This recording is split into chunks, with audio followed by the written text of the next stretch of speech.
Chapter 1243. After entering Wang Ling's body, the void spirit's first step was to take control of the brain, seize the spirit space, and then start to devour Wang Ling's will. Every human cultivator who was invaded by the arcane spirits would face this step.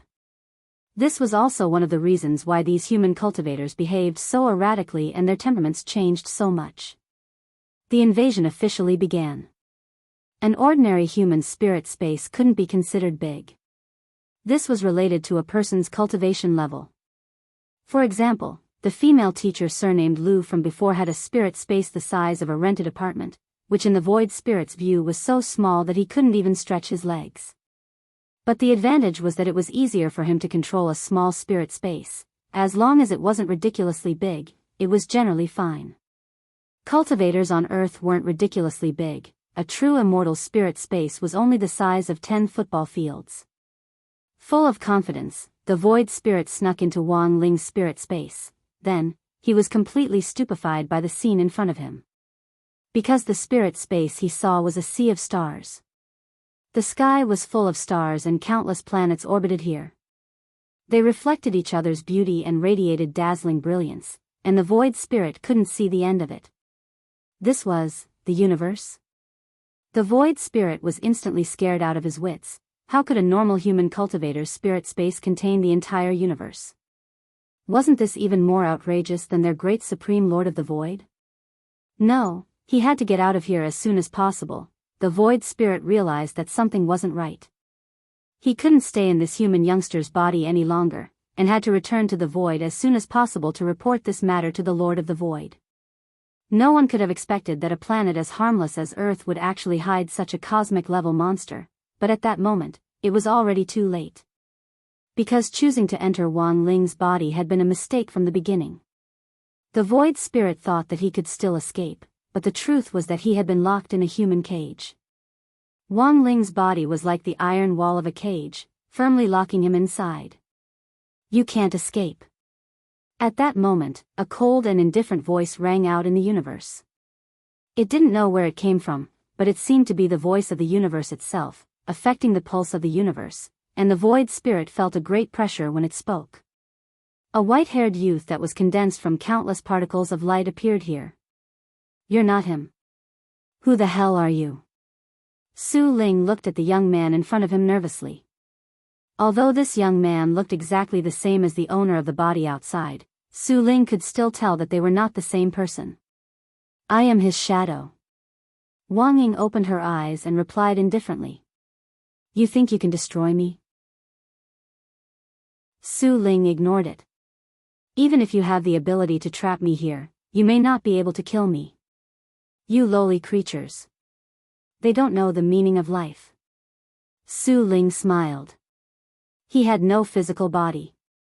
Like light and wind, it was very difficult to capture, and even more impossible to kill. Only spells can defeat spells. I'm sorry to tell you that I don't have a physical body either. Wang Ying smiled. The next moment, his body quickly disintegrated under Su Ling's nose. In the blink of an eye, the black shadow pressed down, and the dazzling stars were shrouded by the endless shadow. Wang Ying disintegrated his body, forming a large-scale shadow howl that covered the sky and the earth, as if it wanted to swallow the whole universe together. The sight in front of Su Ling's eyes quickly dimmed. In a very short time, he had been swallowed by the endless black shadow. He felt as if he had fallen into a black hole. However, he was not afraid. He just felt that Wang Ying's actions were meaningless. 596" so what? Su Ling laughed. The next moment, Wang Ying said, nothing, but this way, I can kill you. He dispelled the shadow howl and looked at Su Ling, who had been coated by his black shadow. Su Ling did not have a physical body, but at this moment, after being coated by Wang Ying, everything was different. The high-level life form that they were proud of was painted with the black shadow at this moment. At that moment, Wang Ying could easily see Su Ling's true appearance. They were like silk ribbons that could extend infinitely and float in the air, giving off the feeling of the Dove chocolate commercial back then. It was only then that Su Ling realized that his noble body had been defiled, and he started to get angry. He was like an angry cat, and even the shape of his body undulated like sound waves. "What did you do to my body?" he roared as he charged at Wang Ying. Wang Ying didn't care about a mere combat strength of 2 hands. Apart from the fact that he didn't have the king's eye, his battle strength was almost the same as Wang Ling's. The Su Ling in front of him could be easily dealt with just 2 slaps, but Wang Ying couldn't really kill him. His purpose in coating him was actually to warn the Su Ling in front of him. As long as you fell into this man's body, it didn't matter what stage you were in your life form, you could still be killed and destroyed. Facing Su Ling's attack, Wang Ying calmly raised his hand, and with 15% of his strength, he accurately slapped the ribbon, flying at him. The Su Ling immediately screamed in pain, and at the same time, a black substance sprayed out of his body. Wang Ying deduced that it was probably Su Ling's blood. Su Ling's blood was originally colorless, but after being coated by Wang Ying's shadow, even the blood was dyed black. "You're no longer a higher form of life. You already have color and form, and you can even be hit by me." Wang Ying looked at the Su Ling. He didn't look like he was looking at a higher form of life. It was the look of someone staring at trash. You should have already felt the fear of death from that slap just now. Even if you were to return to the Su Ling now, your lord would only think of you as an alien, and would mercilessly erase you. These 2 short sentences made the Su Ling feel even more terrified. He completely believed what Wang Ying said. Given his current ugly appearance, even if he went back, he would definitely be ostracized. "I'll give you a chance. Answer my question. After that, I'll remove the coating on your body and let you go," Wang Ying said to the Su Ling. This Su Ling was already at his wit's end. "What do you want to ask, Wang Ying? What on earth are you looking for when you invaded Earth?" The Su Ling fell silent. He was wondering what kind of question it was. Sooner or later, this matter would have to come out in the open. As long as it didn't involve the Lord of the Void, he could answer it. "We're looking for the key to the Void Gate. Only the great Son of the Void is qualified to be this key," the Su Ling said. "Can't you open the gate? Why do you need a key?" Wang Ying was puzzled. The Su Ling, "We agreed that you would only ask one question." "Sorry, it's my fault." Wang Ying apologized. The next moment, he raised his hand. "Then you can go die." After saying that, Wang Ying's palm struck out, 200% power. The huge palm force shook the universe. Chapter 1244. You're pretty ruthless. Wang Ling's voice reverberated in the spiritual space, which was as vast as the universe. "I won't allow anyone to defile this place." Wang Ying's voice was cold. He turned around and his whole body turned into a black shadow, once again merging with Wang Ling's spiritual space. He was decisive in killing. Wang Ling admitted that he was far inferior to Wang Ying in terms of character. Although Wang Ying was his shadow, his personality was very different from his. Wang Ling named the slap Wang Ying had used on the void spirit just now, "No one recognizes me." He felt that this was very much in line with Wang Ying's personality. If it had been Wang Ling, he probably wouldn't have killed this void spirit. Because Wang Ling wouldn't care about a small bug, the blockade of the spiritual space actually gave Wang Ling a very good opportunity to play with this bug he had just caught. But unfortunately, the situation was urgent, and Wang Ling didn't have much time. Although Wang Ying had killed this void spirit, at least Wang Ling had learned why they wanted to invade Earth. To find the key. Wang Ling rubbed his chin as he carefully pondered what this void spirit had said. No one had ever truly opened the void gate, and since ancient times, anyone who crossed it would undoubtedly die. Master Li Shaokai and Li Huanran had even paid the price with their lives. If he put the whole incident together, Wang Ling felt that there might be a possibility. That was, the void spirits might have long had designs on Earth, but unfortunately, they couldn't open the void gate themselves. Back then, Master Li Shaokai had broken the void gate by force and inadvertently opened a crack, which in fact was a signal for the void spirits to invade. Some of them had come out of the crack.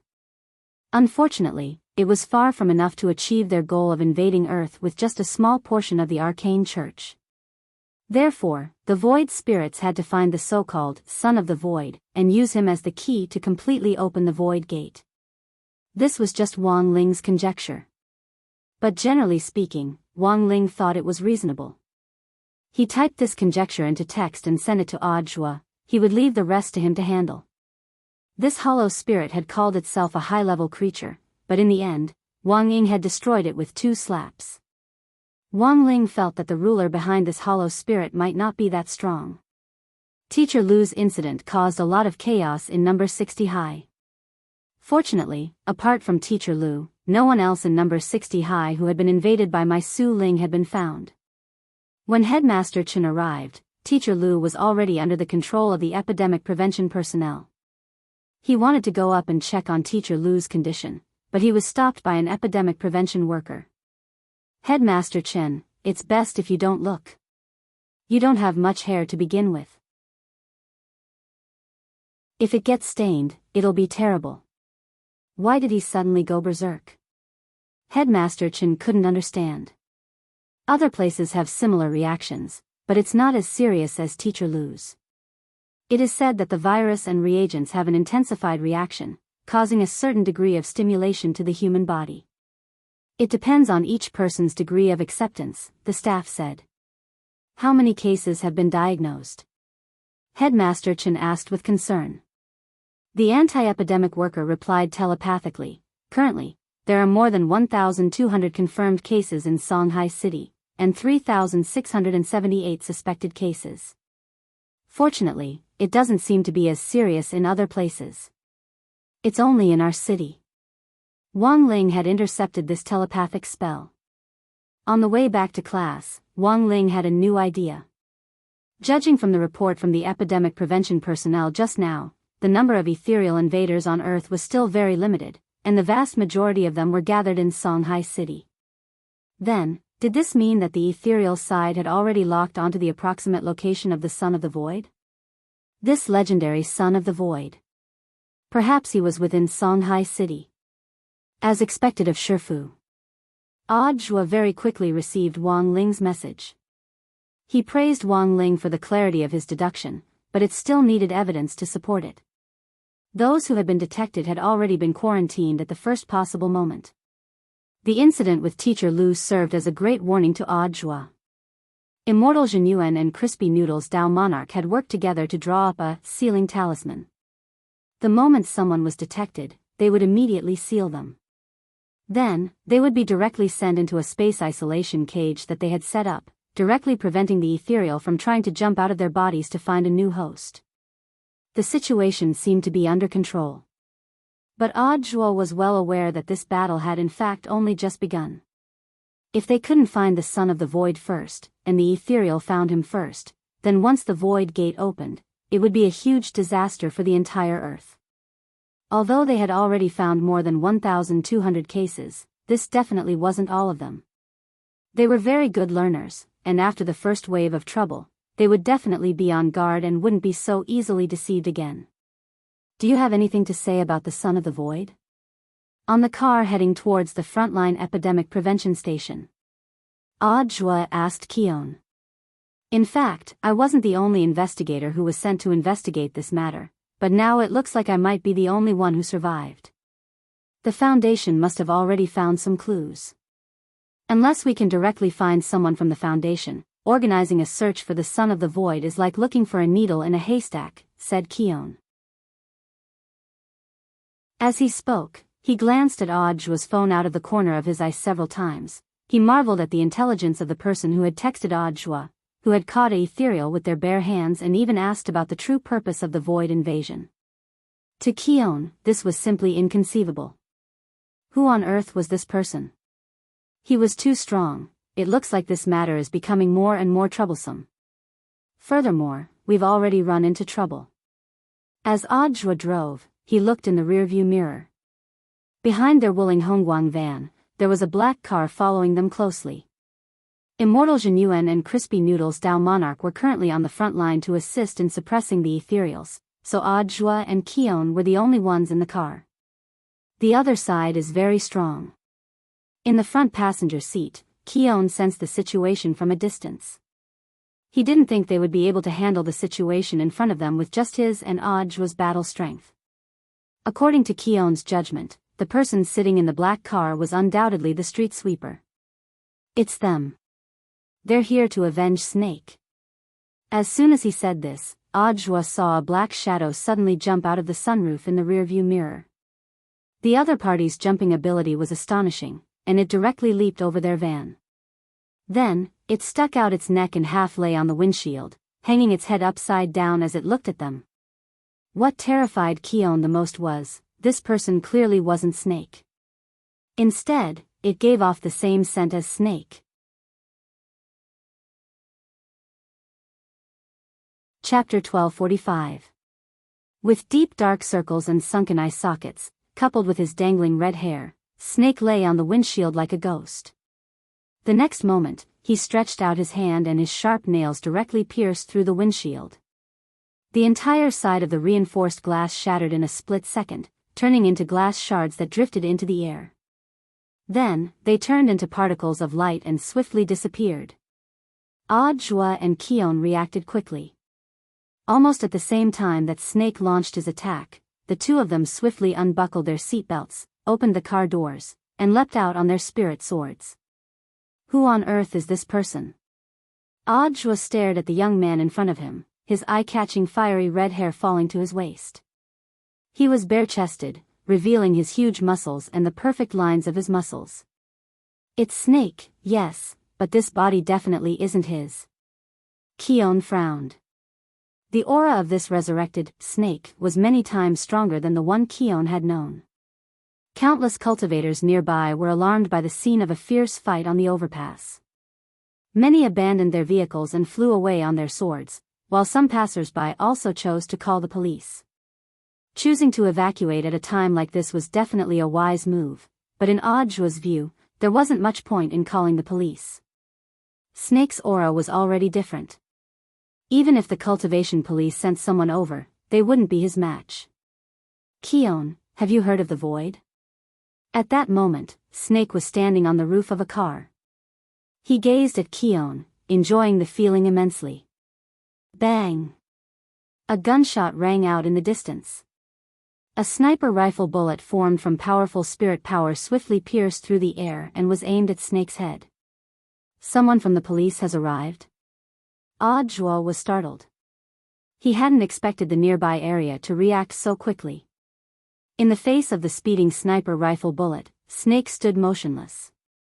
In fact, his gaze had long since come into contact with the trajectory of the sniper rifle. Spirit power bullet? Do you think you can hurt me? Snake sneered. The bullet accurately hit the spot between his eyebrows, and like a clay ox disappearing into the sea, it was swallowed into Snake's body. Devour the Void. This was a new ability he had gained after becoming a higher life form. As long as he willed it, everything that wanted to pass through his body, including spells, hidden weapons, and all kinds of flying objects, would be devoured by him and completely disintegrated. Snake could never forget the scene of him being pierced in the head by a needle when he became a human.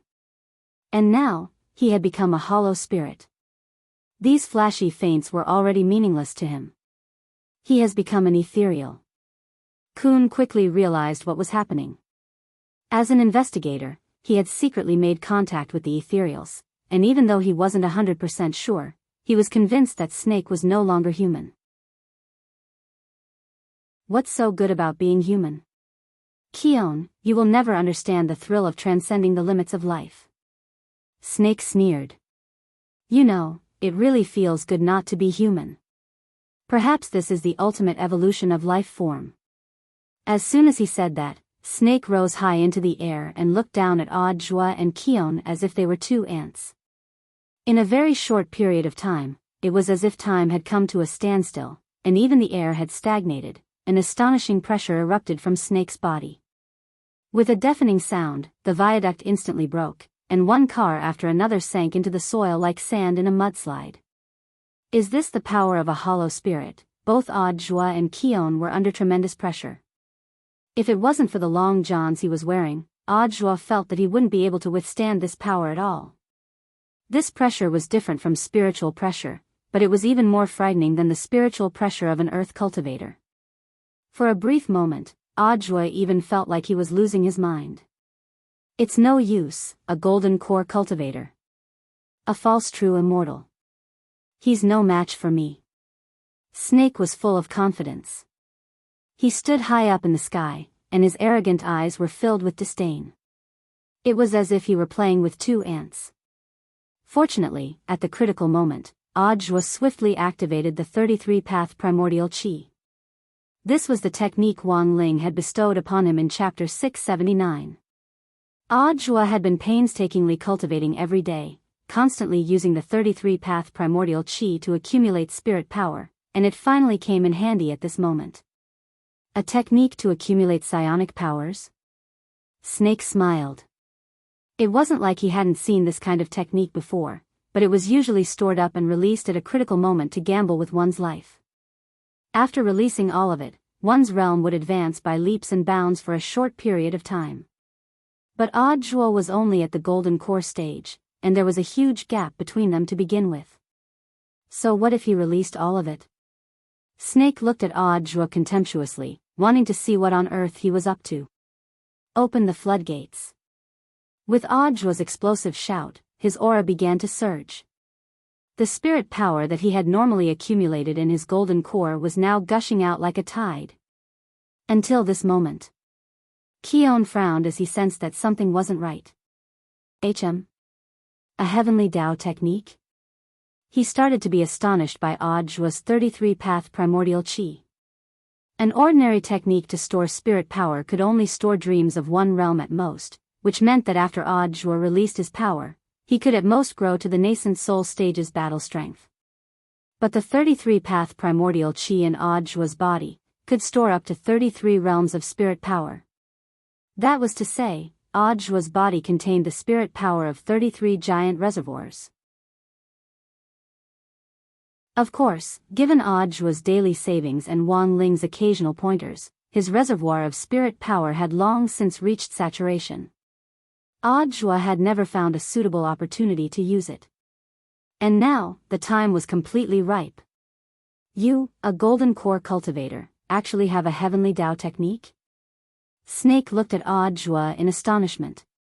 When he had still been human, he had also painstakingly pursued heavenly Tao, but he hadn't even touched the hem of its robe. He had once been a cultivator from Earth who had worked hard to cultivate in pursuit of the power of heavenly Tao. Snake laughed self-deprecatingly in his heart. For him, it was no longer important whether or not he had heavenly Tao. He had already become a higher life form. Even if it was heavenly Tao. He didn't care about it at all. Audiobook, you've given me a good chance to prove myself. Snake fixed his gaze on Audiobook with a fierce expression. I will kill you with my own hands and hang your head high above the gate of the void, to prove that I am already above the heavenly Tao.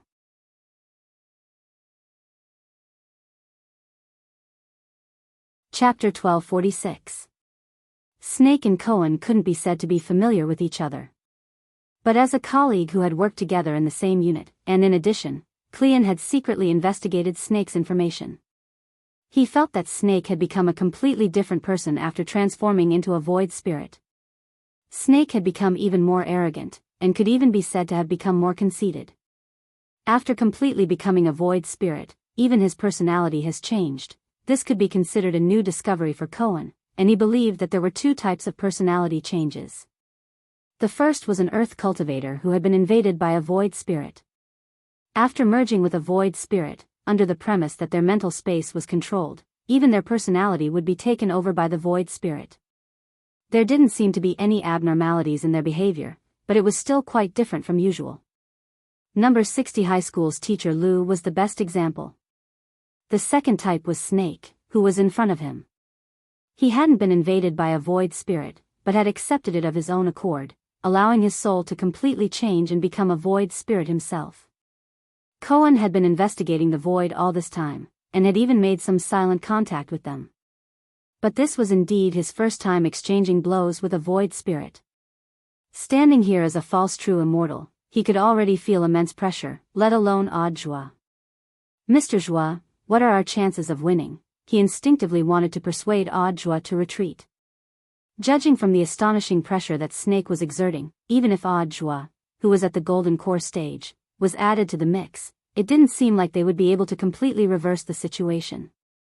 But at that moment, Odd Joie shouted, "Open the floodgates." Hearing this, Cohen was shaken to the core. Mr. Joie? He turned around in disbelief and stared in astonishment at Odd Joie's live performance. The power of heavenly Tao. At this point, Cohen was completely stupefied. The expression on his face was exactly the same as Snake's when he saw this scene. A golden core stage cultivator actually possessed a Heaven's Path cultivation technique. This was simply unimaginable. This war sect's people were simply abnormal. Was this still a sect made up of people?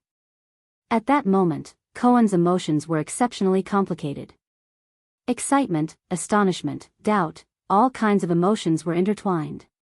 He had long since known that Odd Joie wasn't a simple person. But now, his impression of Odd Joie in his heart needed a major update. A tremendous amount of spirit power gushed out of the tiny golden core in Odd Joie's body like a landslide, a tsunami, or a flood breaching a dam. In a short period of time, Odd Joie's aura skyrocketed. Of the 33 giant reservoirs of spirit power, Odd Joie had only unsealed 6 of them, but he had already achieved astonishing results. The reservoir was good, but it couldn't be completely released at once. At the moment, Odd Joie was already at his limit for releasing 6 people in a single round.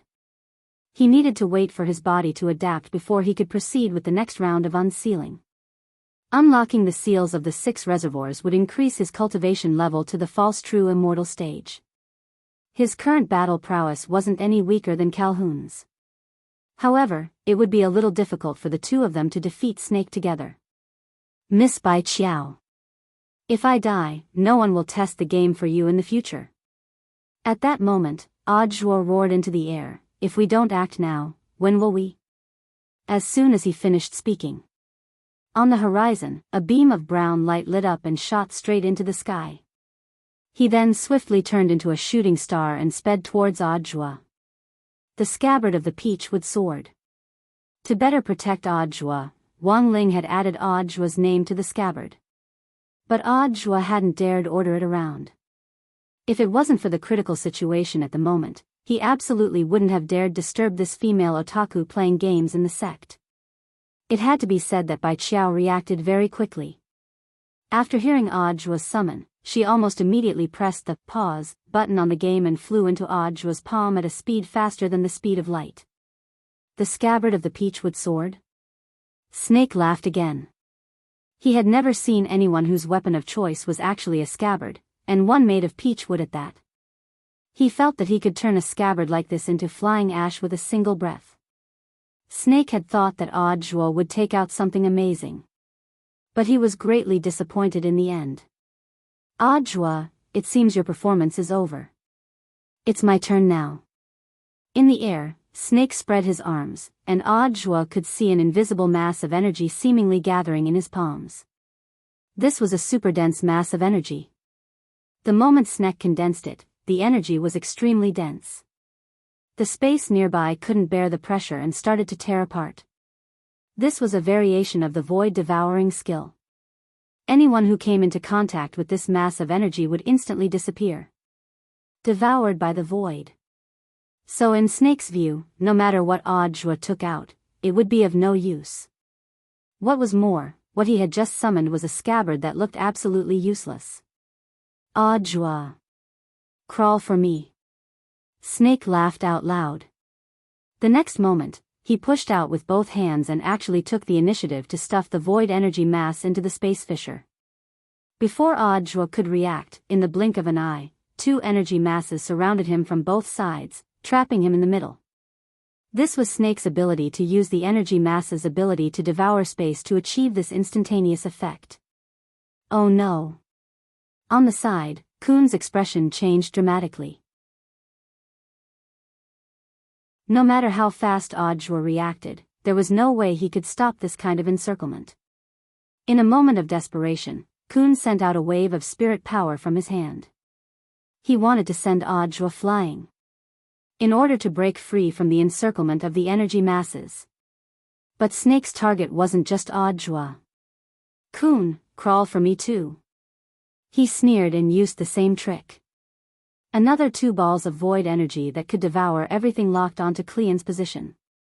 In Snake's view, this was already a sure win. His mission was actually to kill Kun. Audjua was just a buy one get one free bonus. He was an important figure in Battle's sect. By killing Audjua, he could prove that he was above the heavenly Tao. And in doing so, he could challenge the entire Battle sect. He could wipe away the humiliation of being stabbed to death by a flying needle in front of Battle sect's mountain gate. But in the next moment, something unexpected happened.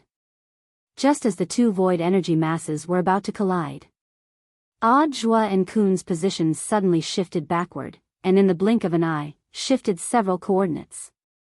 When the void energy masses collided, there was a loud explosion, and 2 huge wormholes appeared. Audjua heaved a slight sigh of relief. At long last, he had dodged this calamity.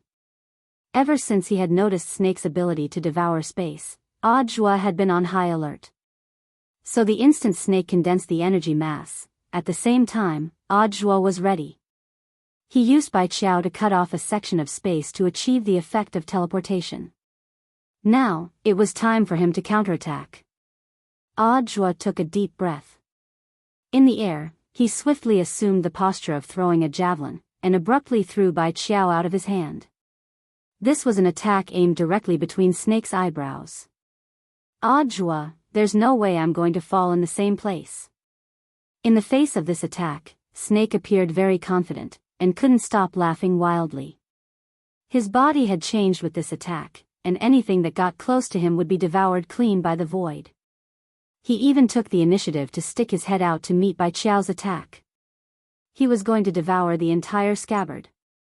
Then, in the next moment, there was a splat. There was a sound. Bai Qiao turned into a stream of brown light and pierced Snake's head again.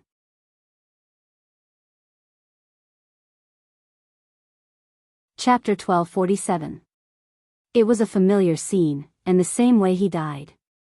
Snake's eyes widened in disbelief at what was happening in front of him. Impossible. I am a great citizen of the void. Before he died, Snake used the last of his strength to say his last words. Then, there was a huge explosion in the sky. The nearby space was destroyed along with it, forming a massive wormhole. This was an explosion that occurred after a hollow died, and it was extremely powerful. Any cultivator from Earth below the level of true immortal would undoubtedly die in the aftermath. Looking at this, Audjua and Qion trembled. This was yet another discovery about the hollow. Without a physical body, a pure hollow wouldn't explode after death. But if an Earth cultivator who had been invaded by a hollow died along with it, it would cause an explosion similar to a backlash from the void. So if they wanted to kill a hollow, the safest way was to force the hollow out of the human body, and then think of a way to kill it. Audjua felt that it was necessary to report this to the front line. If the arcane church decided to give up, the cultivators on Earth who had already been invaded would be natural time bombs. Mr. Qion, do you have any impression of the person Snake is occupying? Audjua took out the notebook in his suit jacket. Using the impression projection spell, he projected Snake's changed appearance onto the notebook. Audjua was already very familiar with this impression projection spell. A person with a rich imagination could even use this technique to create a comic, and it wouldn't be a dream at all. He could go wherever he wanted to go. I never thought Snake would actually give up his human identity and become a hollow. Qion sighed endlessly. Staring at Audjua's portrait, he made a simple deduction about Snake's situation. After his first death, he must have used some method to become a hollow. Then, he invaded this man's body. This man. I seem to have seen him somewhere before, but I'm not too familiar with him. Could he be someone from your foundation? I know most of my colleagues in the foundation, but I've never seen this person. Qion shook his head. Unless what? Unless he's one of the 7 great envoys behind the scenes of the Foundation. One of the 7 great envoys. Audiobook mused. Indeed, the possibility of this inference could not be ruled out. Even putting aside the fact that Snake had become a phantom, Audiobook and Keon had to admit that the owner of this body that Snake had found was very strong. This could be seen from the quality of his physical body. Snake was not a random target to invade. There must be a mastermind behind all of this. At this moment, the blasted wormhole in the sky was gradually shrinking. Spatial cracks have a self-repairing mechanism, but this repair is very slow. For a wormhole like this, it would take at least a day for it to completely recover. Audiobook saw that the police officers in the nearby area had already arrived on spirit swords and were holding immortal leftovers. They needed to set up a cordon here and temporarily seal off the airspace in this area. Director Joie. A team leader of the cultivation police officers approached Audiobook and bowed respectfully in front of him. I'm in such a disguise, you can still recognize me? Audiobook was astonished. The main thing is that the criminal who self-destructed just now screamed very loudly. Hearing this, Audiobook smiled.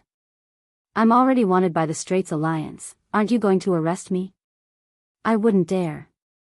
The team leader shook his head. From the beginning, I felt that there was some misunderstanding, or perhaps it was a setup. Director Joie has made outstanding contributions. How could he have killed Warden Liang? Audiobook secretly breathed a sigh of relief at this team leader's words. He felt very lucky to have run into a reasonable person. If he had run into some sort of iron blockhead, there would have been no way to clean up this matter. I still need to go to the front line, so I'll have to trouble you to keep my matter a secret, brother. Audiobook patted this team leader on the shoulder. Oh, that's right, brother, what's your name? My name is Lu Liang. The team leader with the surname Lu saluted again. Audiobook nodded and cupped his fists together with Keon. Then I wish Captain Lu good luck. Good luck. Captain Lu saluted back. Because his appearance had already been exposed, Audiobook changed his appearance again before he left. This time, he was even uglier than Kushuan's previous appearance. As he left, the team leader called Lu Liang called out to Audiobook again. Director Joie, we found this. We don't know if it's something that Director Joie abandoned. Lu Liang handed over the item. It was a round pearl the size of a palm that gave off a brilliant light. Audiobook sniffed it, and was surprised that it actually had snake scent on it. This might be the key to why Snake was able to become a hollow spirit. Keon narrowed his eyes and spoke to Audiobook telepathically. Taking the pearl, Audiobook once again thanked this attentive Captain Lu. Then, he and Keon turned into 2 long rainbows and disappeared into the sky. Gazing at Audiobook's disappearing figure, Lu Liang waved excitedly in farewell. He had been an Audiobook fan for a long time. Meeting his idol made him feel as if he had instantly become the happiest person in the world. Captain Lu, the area has basically been cordoned off. Now we're going to tally the casualties. I'll handle this part. Lu Liang nodded and said. He felt that it was better to do some things himself. Many of the police officers in their area were Audiobook's fans. Who knew what kind of outrageous things these people would do to protect Audiobook, but he was different. He was a rational fan. It would be a little too fake if he completely covered up the matter. Lu Liang had already thought of a very good way to cover for Audiobook while also handling this matter seamlessly. Nowadays, even if you wanted to protect your idol, you had to be careful. Otherwise, it might attract even more trouble. It should be noted that it was not uncommon for fans to act like idols on the internet. Director Joie, watch me. Lu Liang looked in the direction Audiobook had left, full of confidence in himself. Elsewhere, on his way to the epidemic prevention station, Audiobook received news from Battle Sec's intelligence department. The result was just as Keon had expected. It's just as you thought. Audiobook frowned. Who on earth is this person? The president of Mishio Nation's Apollo Charity Association, Apollo Deliman. And this person's true identity is the son emissary of the Foundation's 7 major ambassadors. It's actually him. Now, Keon finally recalled the identity of this person. He sighed. Apollo Deliman, this is a man with a strong sense of justice. The charity association he established spends a lot of money every year to help people in distress. He's indeed like the sun, radiating his own light and heat. In Keon's opinion, Deliman was a very low-key person who contributed silently but rarely appeared in the news. Thus, Keon had always been very vague about Deliman's face, but he was especially familiar with this name. Deliman was one of his idols. He marveled at Deliman's character. It was also Deliman who had told him.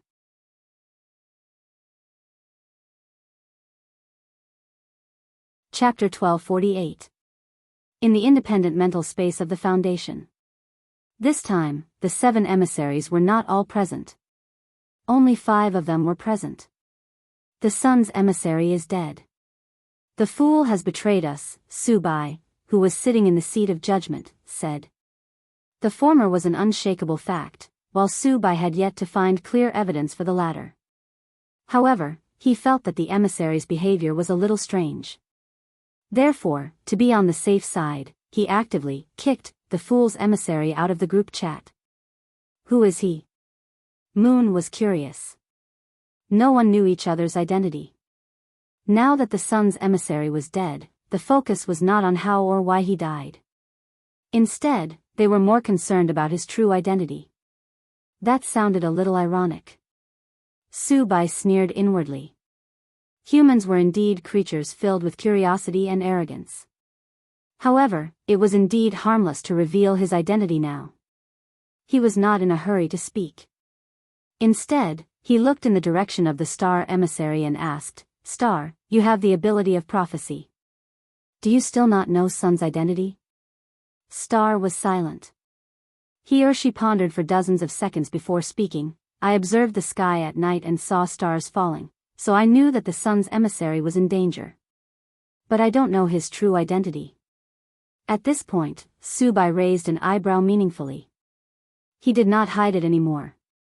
Subai, the sun's emissary's true identity is Apollo Deliman. Everyone, it's him.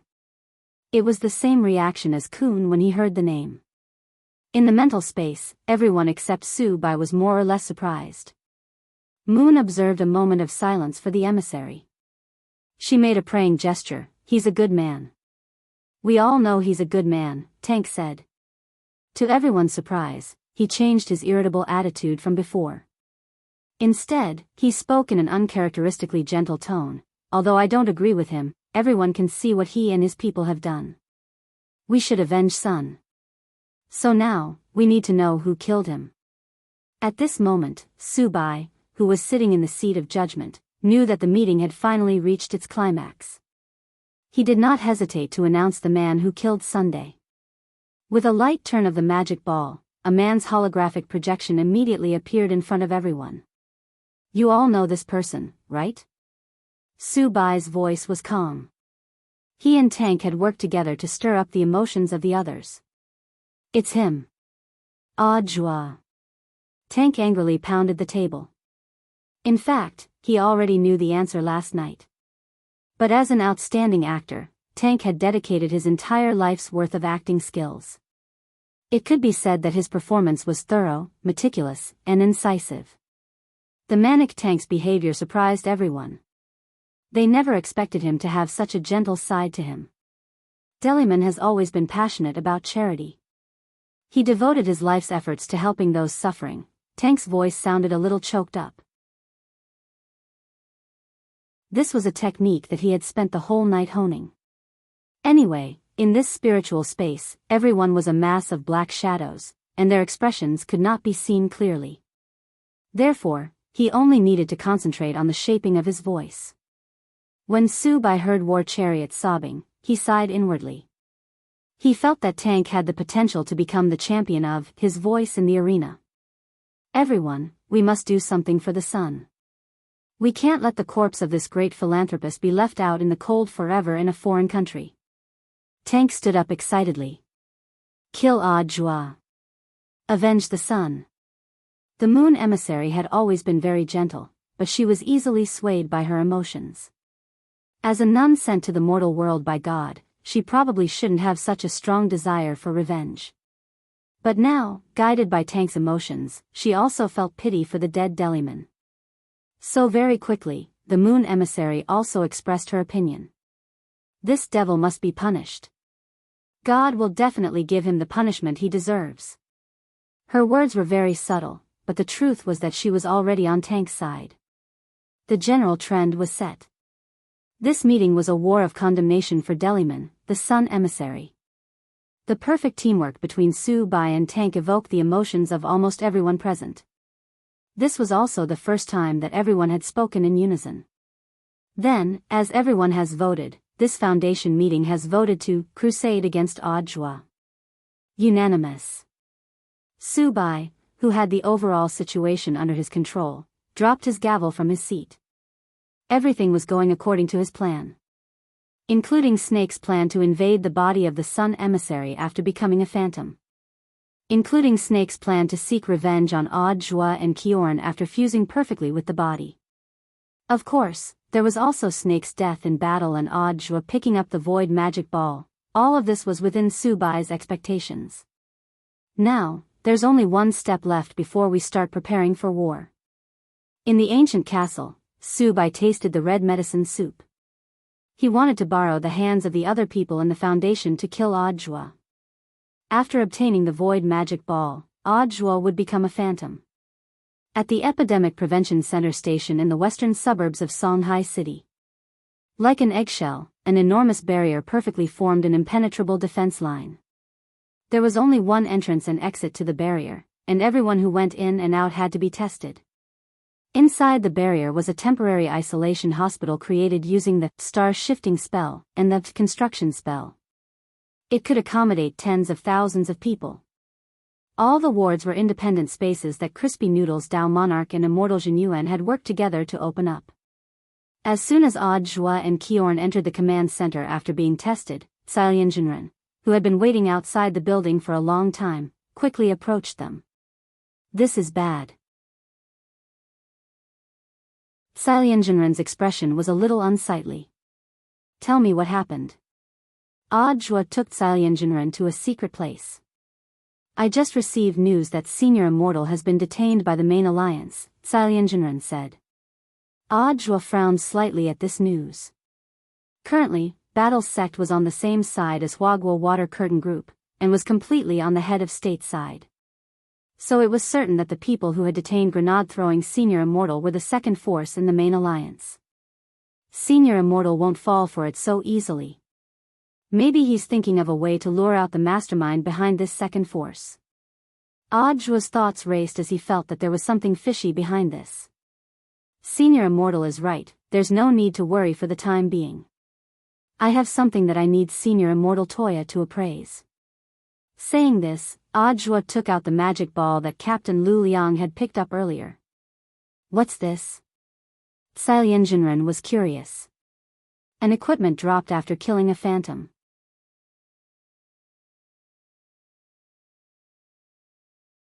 Chapter 1249.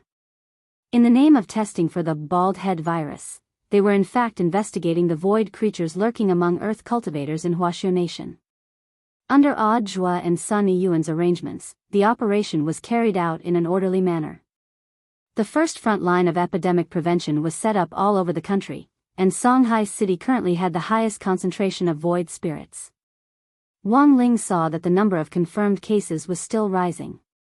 In the afternoon, there had clearly been just over 1,200 cases, but in the evening, there was already an extra zero.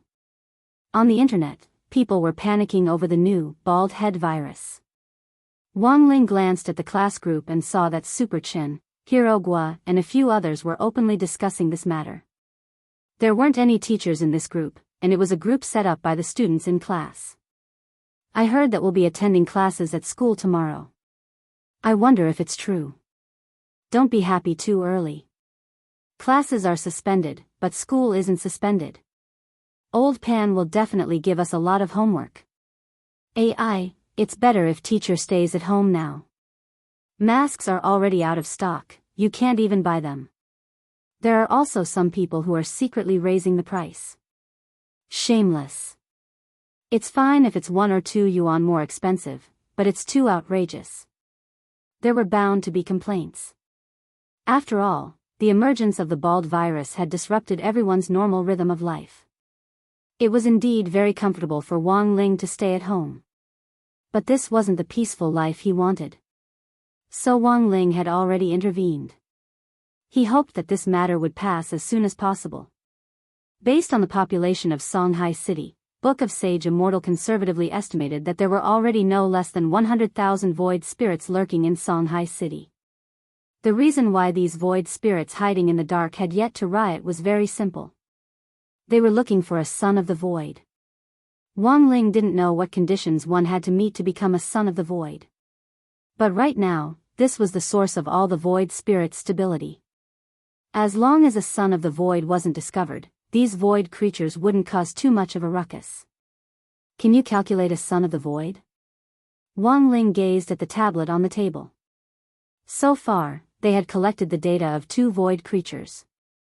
One was the one Wang Ying had killed in Wang Ling's mental space. The other was the one Odd Zhua and Bai Qiao had killed together.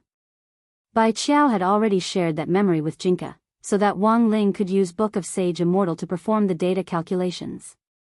However, it was clear that the data of the 2 void creatures was still a bit too much for Book of Sage Immortal. My lord, I can only try my best. This is my first time learning about the creatures at the gate of the void, so I don't know much. Okay. Wang Ling wanted to laugh in his heart. To be honest, he rarely saw Book of Sage Immortal being defeated. Among all the spiritual monsters that he had enlightened, only this iPad felt that it was intelligent. It often thought itself to be smart and even made decisions for him on its own. Thus, Wang Ling had long planned to send Book of Sage Immortal away. If it hadn't been for the invasion of the void this time, he would probably have sent it away by express delivery long ago. This time, the Book of Sage Immortal took a longer time to search. During this period, he also did a lot of other things. He did a set of 3-5 exercises. After he finished looking at the person he was chasing, he cast his monthly recommendation vote. He used the small amount of pocket money that Father Wang had embezzled to donate to a trustworthy charity. My lord, I've basically finished searching. Judging from the results of the search, the sons of the void that the hollow spirits are looking for are actually preparing for an invasion. There should be 2 real sons of the void. Both of them are the key to opening the gate of the void, and neither is missing, Book of Sage Immortal replied. What's the purpose of the invasion? Wang Ling asked telepathically. These hollow spirits thought they were superior to others, but wanted to invade Earth. To Wang Ling, this was unthinkable. There's a 37% chance that they want to occupy Earth. There's a 31% chance that they intend to transform Earth into a void farm to breed void creatures in batches for the hollow spirits to devour. There's a 23% chance that they want to use Earth as bait to disguise themselves as humans to lure other advanced creatures to attack Earth. They will then devour those advanced creatures in order to pursue a higher form of life. Judging from the memories of the 2 dead hollow spirits, the void creatures behind the gate believe that their current form isn't perfect, and that they can go one step further and evolve. There's a 9% chance that they want to attract the attention of the heavenly Tao.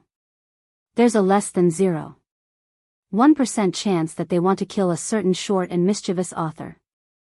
Wang Ling, Book of Sage Immortal, but no matter what their purpose in invading is, opening the gate of the void is a crucial step that they must take.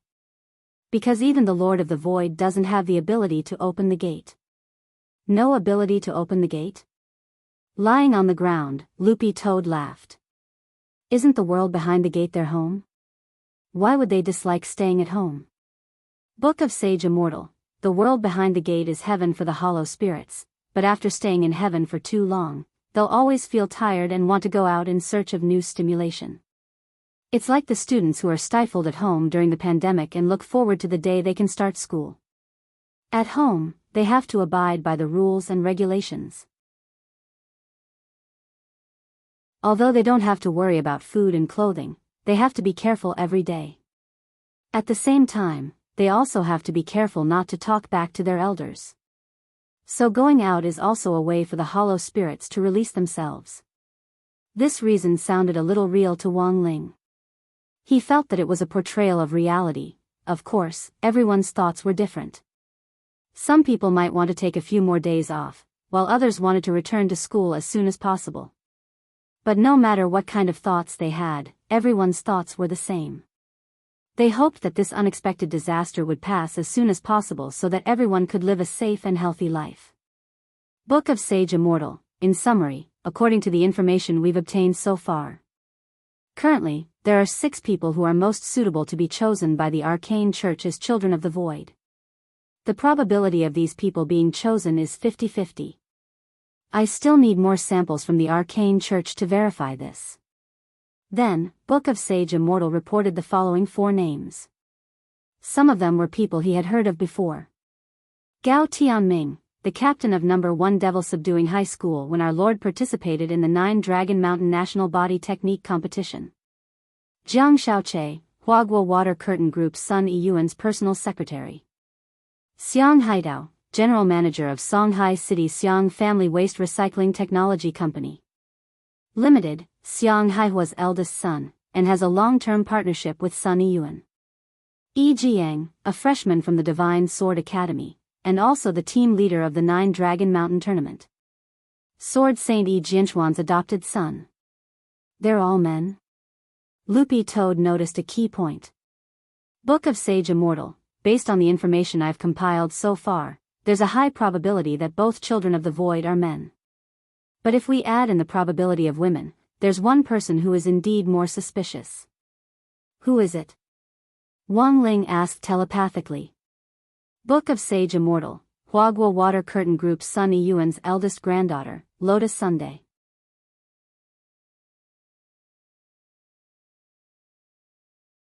Chapter 1250. Book of Sage Immortal's words actually reminded him of something. A so-called son of the void might not necessarily be a man, and there was a certain probability that Lotus Sun was a son of the void. After the 9 Dragon Mountain National Body Technique Exchange competition, Lotus Sun clearly hadn't been injured, but she was still heavily protected by the corporation. According to Old Antique, she would even take a break from school to recuperate for a period of time. Perhaps Old Man Sun had already sensed that there might be something wrong with her. But for now, this was just Wang Ling's speculation. After all, based on the current rankings, Lotus Sun had the lowest probability of being a child of the void. Therefore, the most important thing now was to collect more ethereal samples so that the Book of Sage Immortal's calculations would be more accurate. Wang Ling already had a premonition that the envoys of the Foundation, who had been keeping silent behind the scenes, would soon appear one after another. After entering the spiritual space the last time, he had left a wisp of divine intent on each of the Foundation's envoys. Sure enough, as Wang Ling had expected, Su Bai was already suspecting him. Therefore, in the latest meeting, the emissary of the Fool was eliminated. Their next step in their revenge was to target Odd Zhua. At that moment, he looked at the peachwood sword next to his pillow.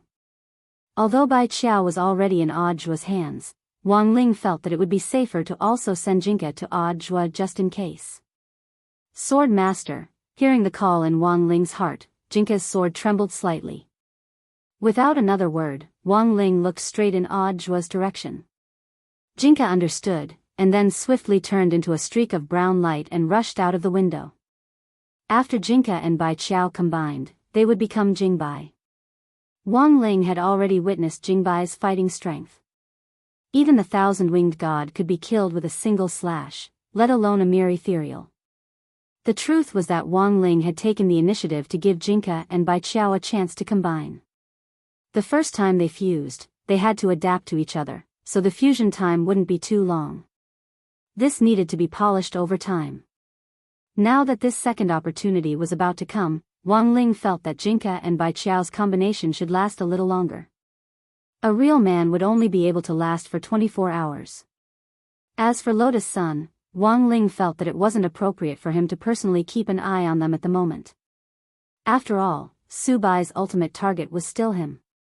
Between them, there was bound to be a battle of a slap. If he went to keep an eye on Lotus Sun, Su Bai would definitely be led there. At that time, everyone in the vicinity would suffer. At that moment, Wang Ling turned his gaze to Loopy Toad. Loopy Toad got up and yawned. Got it, I'll keep an eye on it. Loopy Toad had to help. The main reason was that he felt that Wang Ling had indeed been very tired recently.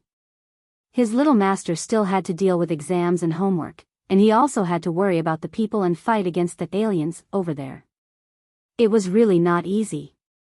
Elsewhere, Shanghai City's western suburbs' first epidemic prevention station command center.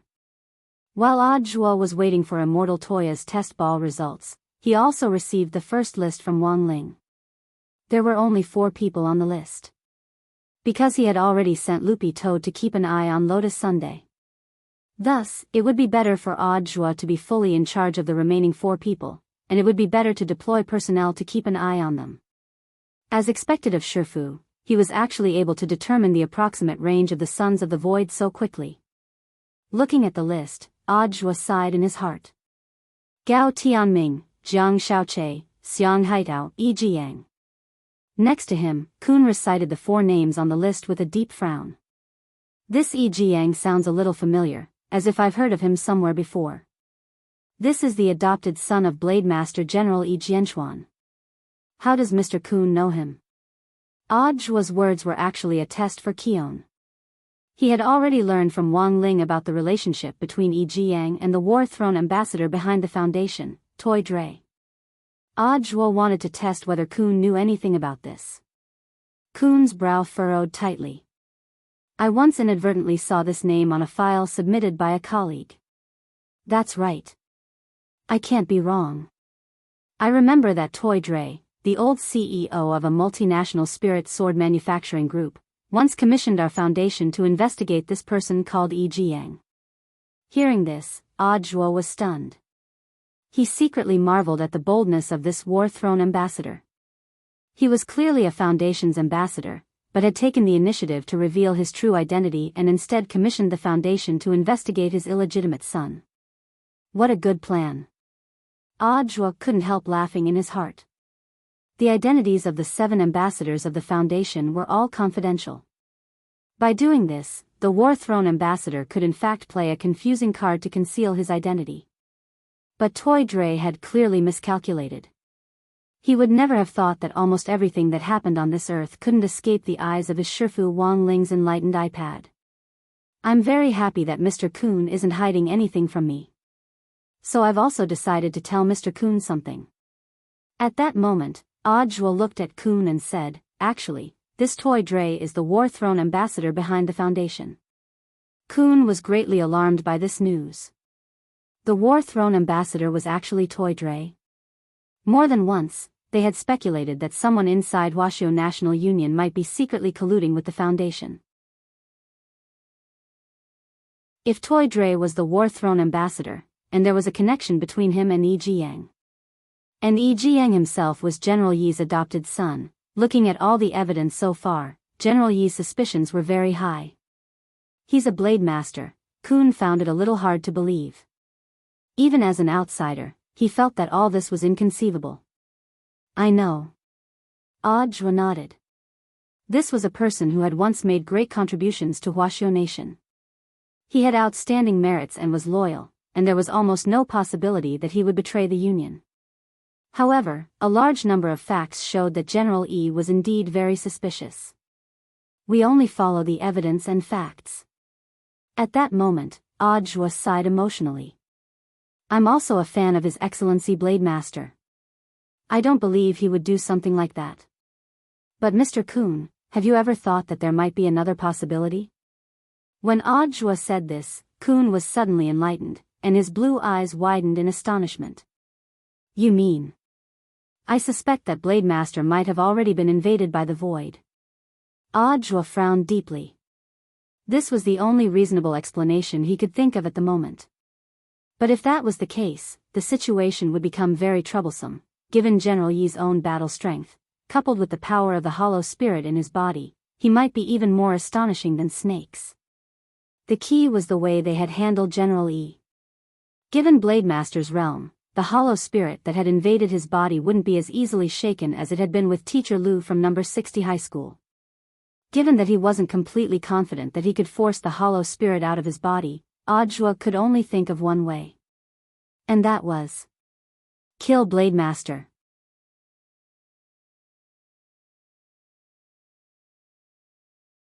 Chapter 1251. Killing the Sword Saint was a decision made out of desperation, but whether or not he had the courage to carry it out was another matter. This was a matter of great importance, and Audrey didn't dare act rashly. Furthermore, Senior Immortal from the Union had been detained, so the second wave of power in the Union was represented by Blade Master. Given Senior Immortal's strength, it was impossible for him not to have sensed General Yi's abnormality. It was likely that they were still in the middle of negotiating. At this point, the situation gradually became clear, and Audrey now began to understand why the head of state had chosen Huagua Water Curtain Group. The fact that one of the 10 generals had been invaded by the Void was a serious matter of utmost secrecy. If the head of state had chosen to act directly, it might have exposed this matter even more quickly or even blown up. Once it got out, some unscrupulous media in the border country would exaggerate, add fuel to the fire, and create a story out of nothing, which would definitely cause a certain degree of panic. Thus, this matter could only be handled coldly by a third party. It was just that the head of state had overlooked one thing, and that was Battle's sex variable.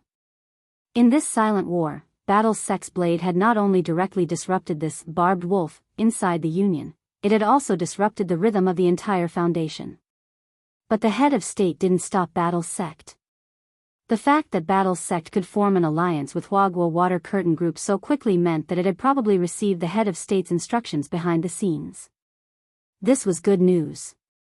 It proved that the head of state still had a positive attitude toward Battle's sect's current joint operation with Huagua Water Curtain Group. Mr. Joie, what should we do next? Seeing Audrey frowning in thought, even if he didn't say it now, Keon could imagine the tangled web of relationships behind it. Stay here and wait for the results, Mr. Keon.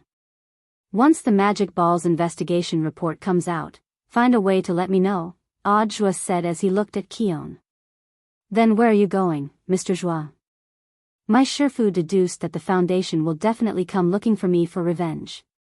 I have to get out of here quickly. Because of Snake? I'm afraid so. Audrey nodded. Judging from the information provided by Wang Ling's Shifu, the Foundation's envoys were on their way.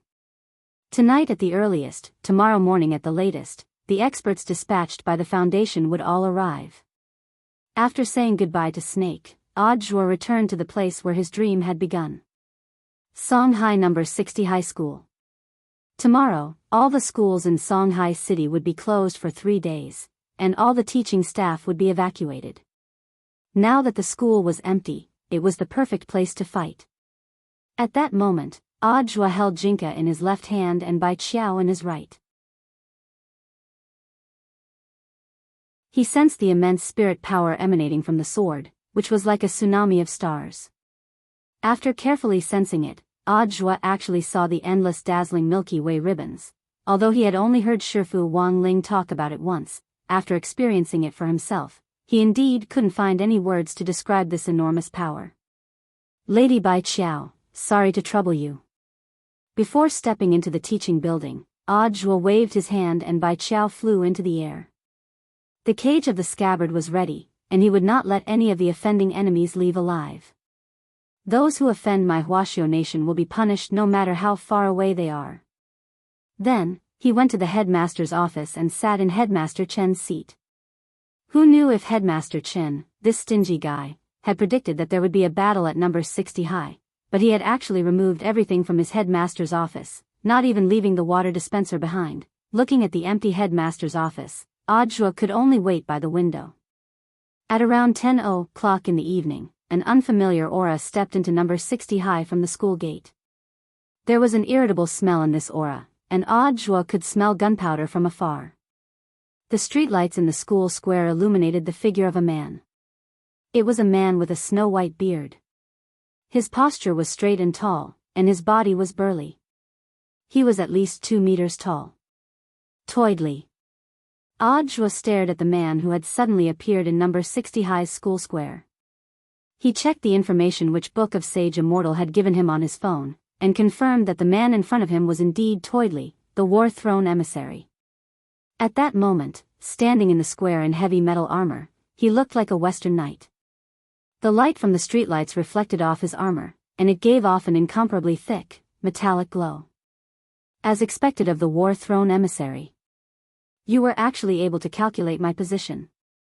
Although Audra had been certain from the beginning that the Foundation definitely had a way to find him, he was still a little surprised to see this War Throne emissary appear.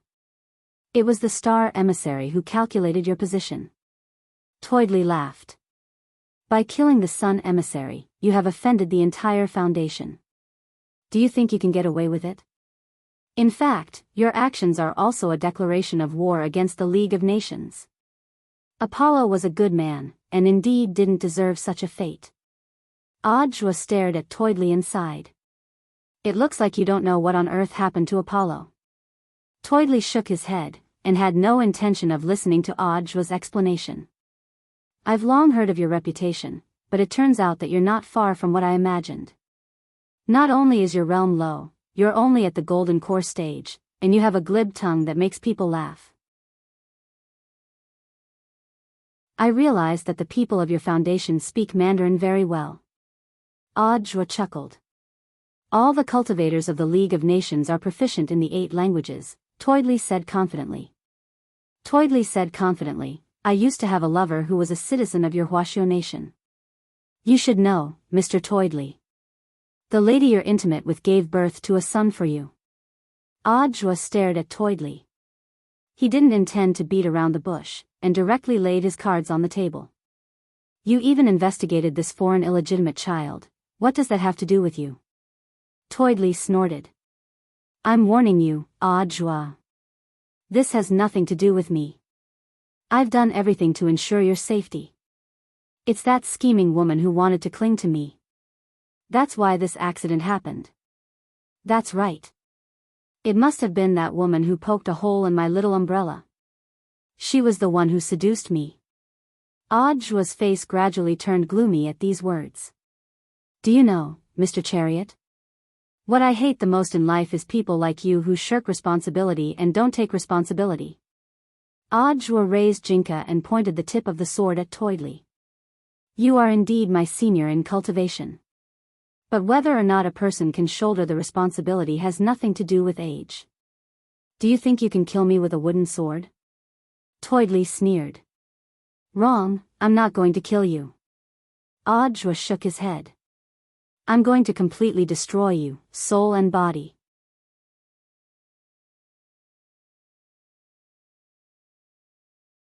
Chapter 1252. Even if Toydley said he looked down on Audra, but in reality, from his furrowed brows, it could be seen that he did not take this battle lightly. Apollo lied man, the sun messenger, had died at Audra's hands. Tank couldn't help pondering how Audra had defeated the sun emissary when there was also a huge disparity in their realms. As a swordsman, Tank unsheathed his silver greatsword from his waist. The full name of his sword was Silver God of War, or Silver God. Tank's expression was unperturbed. After his experience fighting the hollow spirits, he could now tell whether a person had been infected by the hollow spirits from their aura.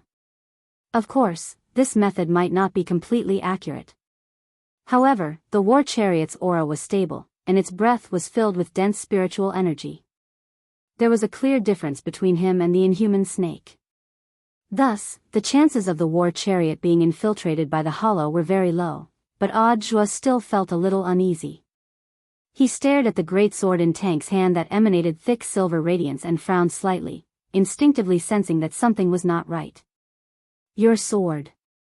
Audra felt that there was something wrong with this silver greatsword, but he couldn't put his finger on it. Anyone can talk big. Today, you will die for sure. The Star Emissary calculated that I have a 95% chance of winning this battle. At this moment, Tank was wielding the silver greatsword. He raised it high and slashed in the direction of the academic building. The 10-meter-tall silver sword chi slashed out, creating an earth-shattering sound. The ground was split in two. The entire school building was cut in half in an instant, and then it collapsed, the rubble and debris splattering everywhere. With just one slash of Tank's sword, one of number 60 High's school buildings was razed to the ground and reduced to rubble.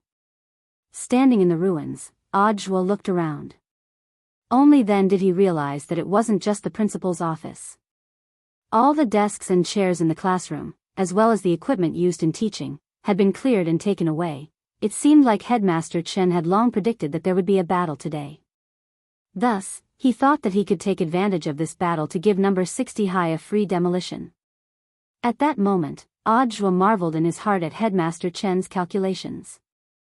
It was really scary to have such an economical man as the principal, but the truth was that he and Headmaster Chen had a tacit understanding. This was also the reason why he had chosen number 60 High School. Number 60 High's renovation was imminent. If the old didn't go, the new wouldn't come. Hiring someone to demolish the house would cost extra money, so it was better to do it this way. After that strike, Tank stared at Audjwa, who was standing in the rubble. That strike just now was so powerful that it could split the land within dozens of li in two, let alone destroy a school building. But what surprised Tank was that his blade aura was blocked by a barrier when it reached the back of the teaching block. Then, his powerful sword chi melted into the barrier like a clay ox disappearing into the sea. What was that thing? The war chariot emissary felt a little apprehensive. After seeing the silver greatsword's astonishing destructive power, Audjwa was glad that his plan to have Senior Bai Qiao turn into a sword sheath cage to surround number 60 High School had been correct. This cage could only be entered, but not exited. Moreover, it could block all the energy, preventing their battle from spreading to other places. As expected of a foundation under the alliance. Any random emissary has the battle strength of a true immortal. Audjwa just smiled faintly. In all fairness, I think SBP is a very promising organization. You once established this foundation to expose the truth. But now, you've deviated from your original intentions and have become an organization that buries the truth. If everyone in your organization was like Mr. Klein and had the sincerity to pursue the truth, there wouldn't be so many problems now. Hearing this, Tank was blank and didn't say anything. Indeed, he couldn't refute Audjwa's words. But in this world, people would die for wealth, just as birds would die for food. Who could be completely virtuous? Now that the world is suffering from the disaster of the Void invasion, the foundation that was supposed to expose the truth has chosen to pretend to be deaf and mute. Let me ask you, Mr. Tank, do you know nothing at all? The so-called true immortal is just a name for a realm. You call yourselves immortals, but you may not have the strength of an immortal. Audjwa's words finally caused Tank's expression to change drastically. In a few words, Audjwa had already poked at Tank's sore spot. You say I'm not an immortal? I actually say I'm not an immortal. He was so angry that he was almost trembling, as if he had suffered some great humiliation. His furious gaze pierced through the silver helmet and landed directly on Audjwa's face, making him feel a little itchy. Audjwa, you're definitely going to die today. The next moment, Toydre took a deep breath. He brandished the silver greatsword and then abruptly thrust it into the ground. Tremendous spirit power fluctuations instantly spread out, and then gradually solidified in the air. It was a group of snow-white Chilants wrapped in impenetrable silver armor. Is this the sword spirit of the Een God Greatsword? Audjwa's pupils contracted slightly. This sword spirit was extraordinarily huge. At least to Audjwa's knowledge, this sword spirit's size had already exceeded the norm. From a distance, it looked like a monster that had landed on Earth from another planet. In front of this sword spirit, a human body was as tiny as an ant. There was something wrong with this sword spirit. Audjwa frowned deeply as he looked at this snow Chilan, which was hundreds of feet tall. He could even sense that the oppressive aura emanating from this sword spirit was already greater than that of Toydre himself. Very quickly, Audjwa figured out what on earth was going on. You made your sword spirit accept the void? There was no mistaking it. He could sense from this snow Chilan the same way that Snake did, that it had been invaded by a hollow spirit. At that moment, the snow Chilan had been summoned as a sword spirit, and rather than roar, it was more like wailing. Although Audiobook didn't know what method the Foundation had used to actually control a hollow spirit and a sword spirit to merge, he could hear that as a sword spirit, the snow Chelan was instinctively resisting a hollow spirit. The hollow spirit's invasion was devouring the snow Chelan's will, and it was feeling pain. Have you finally realized, Audiobook? Toydre laughed wildly. At first, I wasn't going to use this trump card, because the fusion between my sword spirit and the hollow spirit isn't perfect. It's very easy for it to go berserk. But now I've thought it through. This isn't my land, so why should I be so polite? Hearing this, Audiobook's face was expressionless. Everything was just as he had thought. Not only did the Foundation have a lot of information on the hollow spirit, it now looked like they even had secret experiments on them. They had actually turned around and used the hollow spirit to merge it with a weapon spirit, thereby multiplying the power of a magic weapon by tens of thousands of times. Feeling the sword spirit monster which he had created with his own hands, Toydre stared at Audiobook and smiled sinisterly. To tell you the truth, when I saw my sword spirit grow because of the hollow spirit's power, even I was a little tempted. Do you know why I investigated Yi Jiang? He's my flesh and blood, and I wanted to see how strong the bastard born of that bitch could become after being invaded by a hollow spirit. Hearing this, Audiobook spat on the spot. This scum.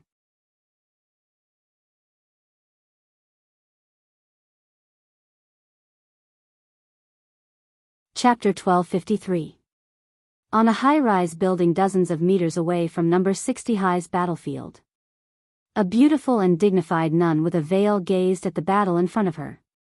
She had been brought here 3 minutes after Tank had arrived. She had wanted to directly go in and declare war on Audiobook. But the battle between Tank and Audiobook had already begun. Thus, Moon decided to stay on the side and watch, and collect information on Audiobook in passing. At that moment, a young man's voice rang out from behind Moon. Mother Teresa, you really are the Moon emissary. Mother Teresa wanted to turn around, but the voice stopped her. Don't turn around, I don't want anyone to know what I look like, said the young man. Judging from this sexy and magnetic voice, this was probably a good-looking young man. Teresa obeyed and didn't turn her head. She smiled slightly. Let me guess, you're Star. Only you can calculate who I am. Smart woman, said the voice behind her. At that moment, the Star emissary was hiding in the shadows. He was the third person to arrive. After calculating Moon's position, he had come here of his own accord to watch the battle with Moon. Moon, Tank said that you gave him a 95% chance of winning? Star, that's right. Moon shook his head. But I don't think his battle will be easy. He's even using his trump card now. It's a semi-void magic artifact formed by fusing a hollow spirit and a sword spirit. This is something the Foundation is still experimenting with. Someone has to put it into practice. I still don't think it'll be a problem. At that moment, Star's expression was still calm. How about this, I'll calculate his chances of winning again. How long will it take? Very soon, 2 minutes will be enough. Abandoning his wife and son, experimenting with a sword spirit whom he had given birth to and had absolute trust in him, and not even sparing his own son. By the time Tank said his lines, Audiobook was already furious. He was trying hard to suppress his anger. He couldn't let his emotions affect the battle at hand. For scum like Tank, killing him with one sword strike would be letting him off too easily. Moreover, Audiobook was still thinking about how to save Silver God. Although the Snow Kirin had obtained unparalleled power due to the invasion of the void creatures, it was also suffering a great deal of pain. Right now, the Snow Chelan was like a balloon that was already at its limit. It could explode at any time. But to Tank, the Silver God Greatsword was perhaps as meaningful as the women he had played with. Even if it was broken, it was just a matter of replacing it. Open the gate. At that moment, Audiobook exhaled slightly. In the morning, he had already used the spiritual energy of 6 reservoirs to increase his level. And now, he was playing the same trick again. Raising his cultivation level was also to increase the strength of his physical body. This was to ensure that his physical body would not be affected by the huge impact and collapse in the next attack. It's actually the heaven's path, divine art. An excited smile appeared on War Chariot's face. Audjwa didn't disappoint. And he now knew why Sun had died at Audjwa's hands. However, this kind of increase in realm was only temporary. The biggest taboo was to fight a protracted war. So when War Chariot saw Audjwa use 33-path primordial chi, he had already made up his mind. That was to attack first, and if things went south, he would choose a delaying tactic. Once Audjwa's temporary increase wore off, he would counterattack. Unfortunately, this was a wishful thinking. Audjwa had no intention of leaving anything for War Chariot. At that moment, Audjwa spread out his right hand, and the peachwood sword in it lit up with brown spirit light. Little by little, it attached itself to his entire body. When Jinka's sword chi enveloped Audjwa's entire body, the outer layer made of sword chi was like the iron scales of battle armor, which appeared piece by piece on Audjwa's suit jacket. This sword, looking at this scene, War Chariot couldn't help sweating. The peachwood sword that he had previously looked down upon actually brought him a huge sense of oppression at this time. Involuntarily, War Chariot felt the armor on his body actually start to become heavier. It wasn't because the armor had become heavier, but because the pressure on his mind had increased. This was very much like a natural spirit beast's stress response when it encountered its natural enemy.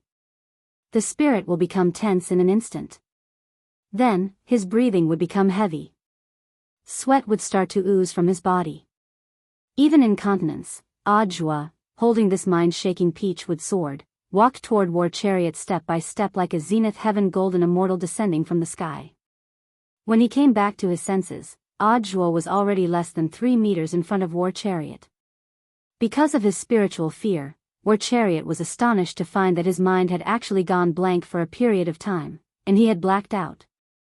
That was impossible. How could he, the Grand War Chariot, die here? The star emissary had clearly divined for him. His chances of winning were as high as 95%. Silver God. Ram them to death. In his panic, War Chariot started to order the snow Chelan behind him. But what shocked War Chariot was, the snow Chelan merely roared once and didn't follow his instructions. Audjwa didn't need to think to know how much the snow Chelan was struggling in its heart at that moment. Its main body's will was clearly still engaged in a fierce struggle with the hollow spirits. In addition, the snow Chelan had already sensed that the enemy it was facing was the Lord of the Sword Spirits. How could it, a mere sword spirit, attack the great Lord of the Sword Spirits? The snow Chelan's strong desire to live caused its mental state to collapse even further, and it started to struggle with the hollow spirits that had invaded its body for the will of the spiritual space. Roar. After an earth-shattering roar, the snow Chelan raised its front hooves. But it wasn't aiming at Audjwa. Its front hooves slammed down hard on the top of War Chariot's head. Damn it. Damn it. I'm your master. Aren't you afraid of the backlash from the contract? Toydley would never have dreamed that this would actually happen. He couldn't understand why his sword spirit wouldn't listen to him. Even less could he understand why the sword spirit of the Silver God Greatsword would turn around and attack him, its master. You reap what you sow. At that moment, Audjwa's lips curled up slightly. In front of the Lord of the Sword Spirits, any identity as a sword master was useless. Those so-called sword spirit contracts were just pieces of scrap paper. It's time for you to be free, Silver God. Audjwa looked at the berserk snow Chelan, raised Jinka, and gently waved it in the air. In a flash, the sword spirit contract between Silver God and War Chariot was directly severed. The roar then stopped, and the whole world fell silent. Without the contract, the snow Chelan instantly turned into particles of light. It was no longer anyone's slave. Instead, it returned to being the spirit of all living things, and waited for a new master who was worthy of its wholehearted trust to appear. Audjwa's sword. It turned the contract into scrap paper, and also destroyed the hollow spirit attached to the snow Chelan's body. It forcibly severed the contract. The astonishing backlash instantly hit War Chariot himself, causing him to spit up a mouthful of blood. At that moment, War Chariot was in a terrible state. After being trampled by the snow Chelan, half of his body had sunk into the ground, and now he had suffered internal injuries from the backlash. The outcome of the battle was already very clear. Audiobook sneered. Looking at War Chariot's battered and exhausted appearance, he still didn't feel the slightest bit of pity in his heart. He slashed out with sword chi. He only used a tiny bit of Jinka's strength. That indestructible sword chi completely disintegrated War Chariot's armor on the spot. This layer of armor is your shame. Now, I've even torn off your underwear. Audiobook stared at War Chariot, who was lying on the ground with fear in his eyes, and said lightly, "By the way, I'll also sever your spirit root with this sword." The whole process took less than 2 minutes, and the battle was already over. On the other side of the tall building, the star emissary cried out in alarm, "Impossible! What the hell is this?" He was frightened by the huge variable in his deduction. "What did you calculate?" The moon emissary was also amazed at that moment. She had seen Audiobook end the battle with just 2 sword strikes. The star emissary also spat up a mouthful of blood at that moment. I saw the peachwood sword in Audiobook's hand, and its scabbard. He had seen Audiobook enter number 60 high with Jinka in his left hand and the white scabbard in his right. He had just taken a peek at it. In the blink of an eye. His spirit had suffered a terrible backlash, and he had been directly blinded in one eye. A peachwood sword and a scabbard? What on earth are you talking about? These 2 things turned the situation around greatly and increased Audiobook's chances of winning. The star emissary simply didn't dare believe the data he had calculated. A 200 quadrillion% chance of winning. This was simply holding a father in his left hand and a mother in his right. What the hell, a plant?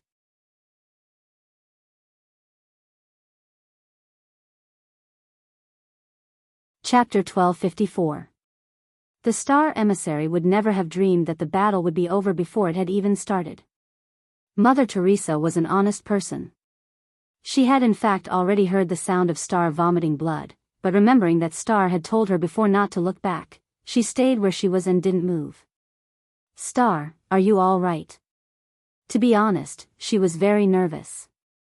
As one of the Foundation's emissaries, she had watched helplessly as an emissary was seriously injured before he had even officially joined the battlefield. This was a very complicated feeling for Teresa. Was this Audiobook a monster?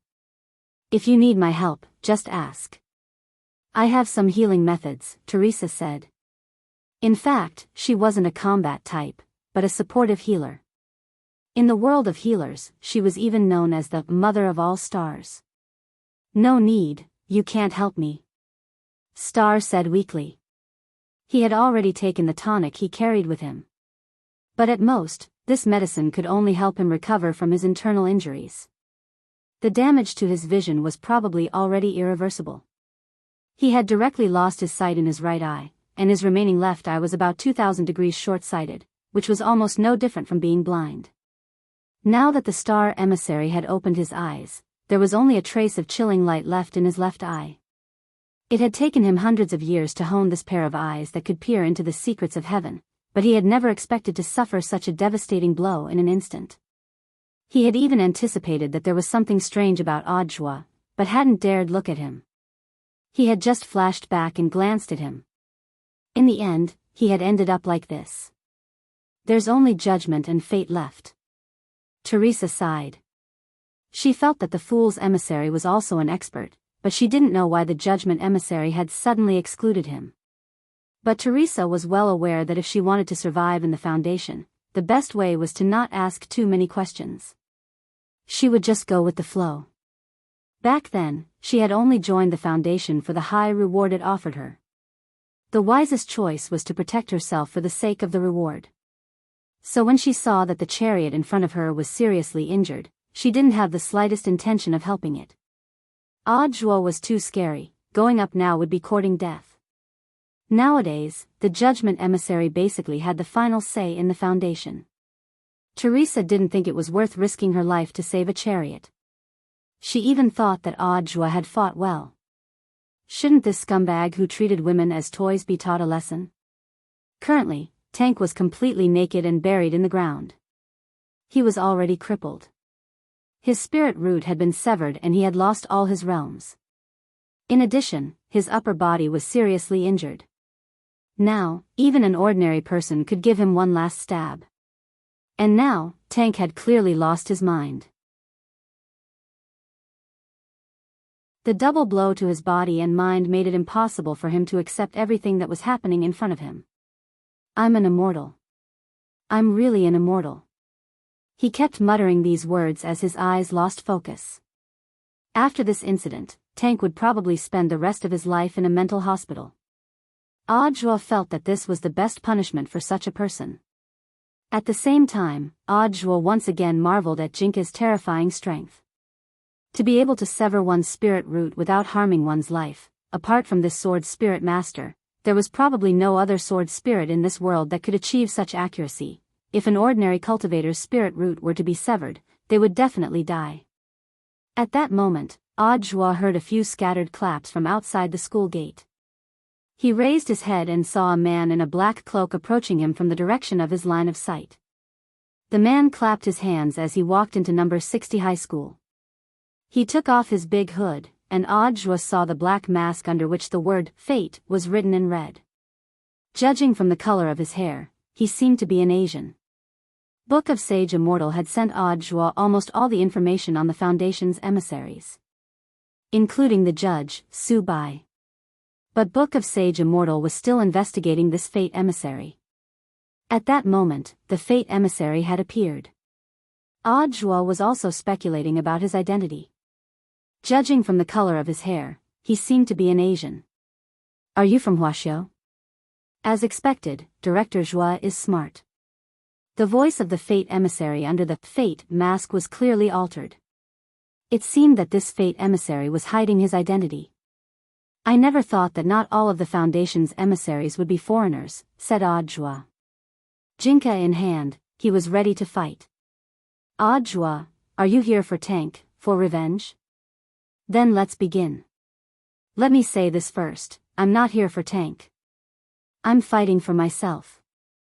The Fate emissary said, before Tank came, I already expected this situation. It's just that it's going to be a little more tragic than I imagined. Listening to Fate's words, Audiobook somehow felt that this person's tone was familiar, as if he had met him before, but he couldn't put his finger on who the other party was. You say you're fighting for yourself? Audiobook wasn't in a hurry to make a move, he wanted to get more information out of Fate. I've taken a fancy to your wooden sword.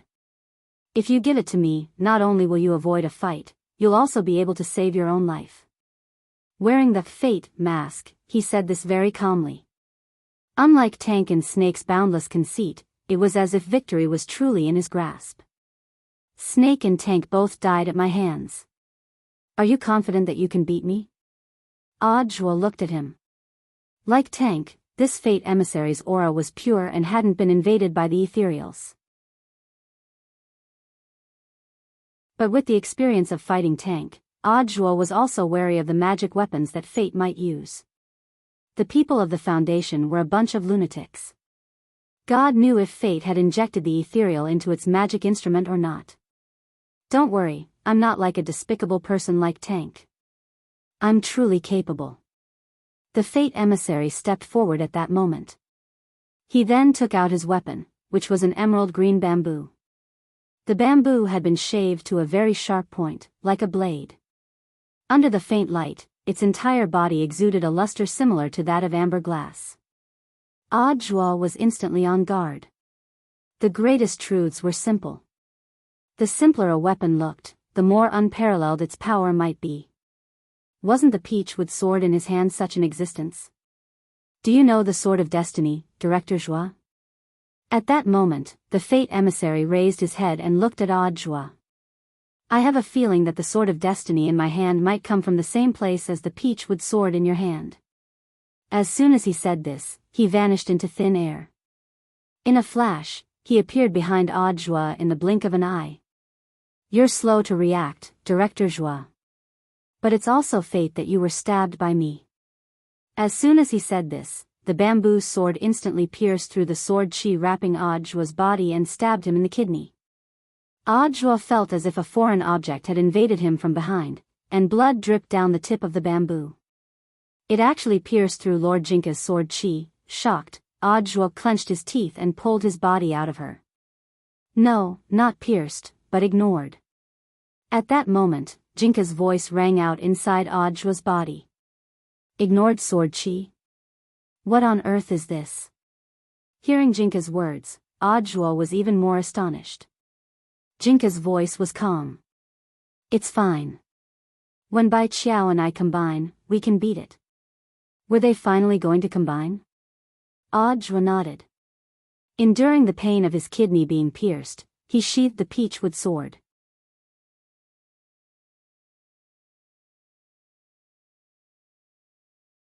Chapter 1255. Ajua believed that there were very few magic weapons in the world that could ignore sword chi, let alone Jinka's sword chi. Being hit by the bucket kidney was indeed painful, but fortunately, it did not directly injure his vitals. At that moment, the peachwood sword chi gently flowed into his wound and healed it. The kidney was a man's key, and this envoy of fate was vicious. Fortunately, he had Jinka's sword chi to protect him, so Ajua felt that he could still be happy for the rest of his life. Buzz. When Jinka and Bai Qiao became one again, an astonishing sense of oppression swept through the area. The youth dressed in a snow-white fur coat seemed to have come from the Milky Way. Starlight sparkled on his body, and he was so clean that there wasn't a trace of dirt or filth on him. He was like a king who had arrived on the stage, insufferably arrogant. This was Lord Jingbai. Ajua looked at the figure in front of him in astonishment. At this moment, the young man's feet were off the ground and he was suspended in the air, staring at the messenger of fate before him expressionlessly. He snorted disdainfully, "Trash like this is not worthy to see this king's lineup. I didn't expect that I would force you out in the end."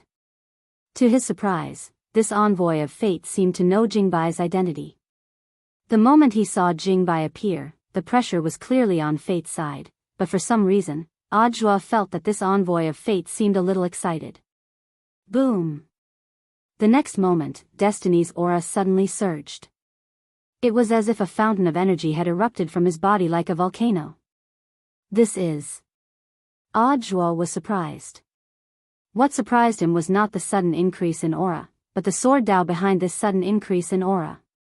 If his judgment was correct, what Destiny was using was General Yi's famous, boundless sword Dao.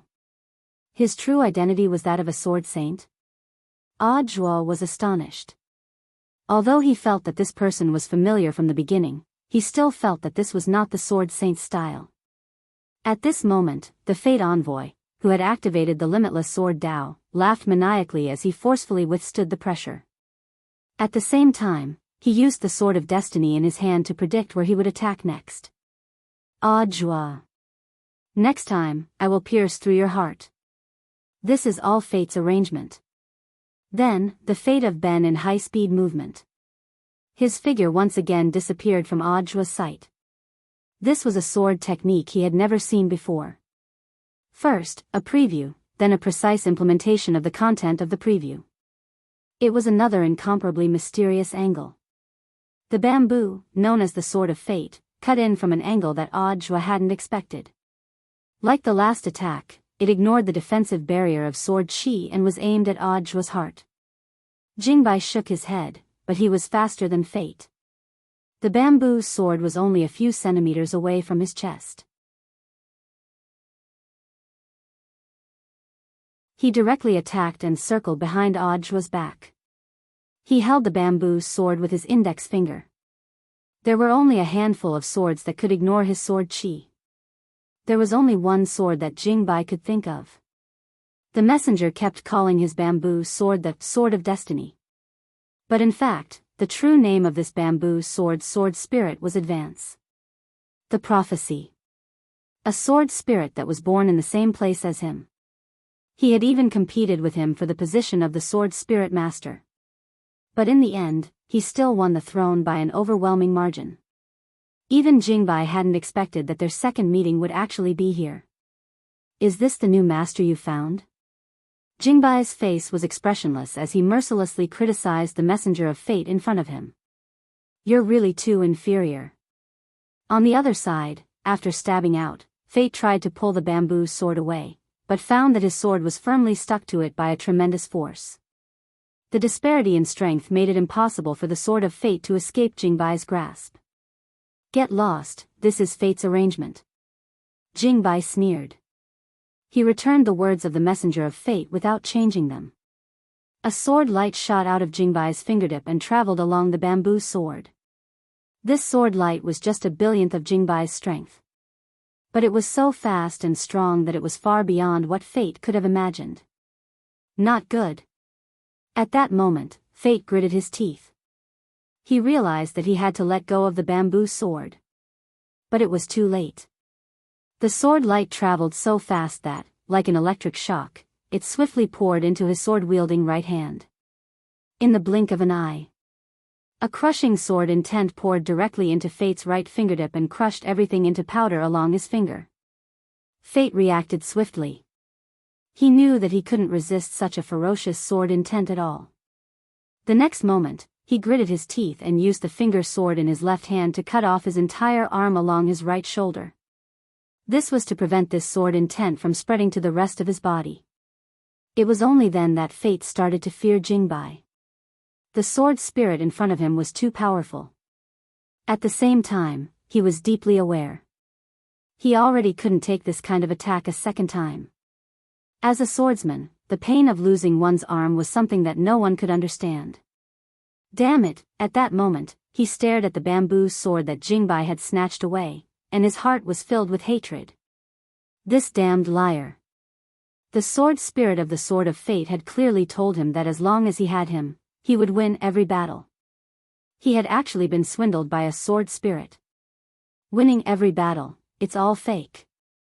Fate roared in pain at that moment. Jingbai Siji laughed when he heard this. He gripped the bamboo sword that he had snatched back from Fate with a rather surprised expression on his face. You actually told him that you would win every battle?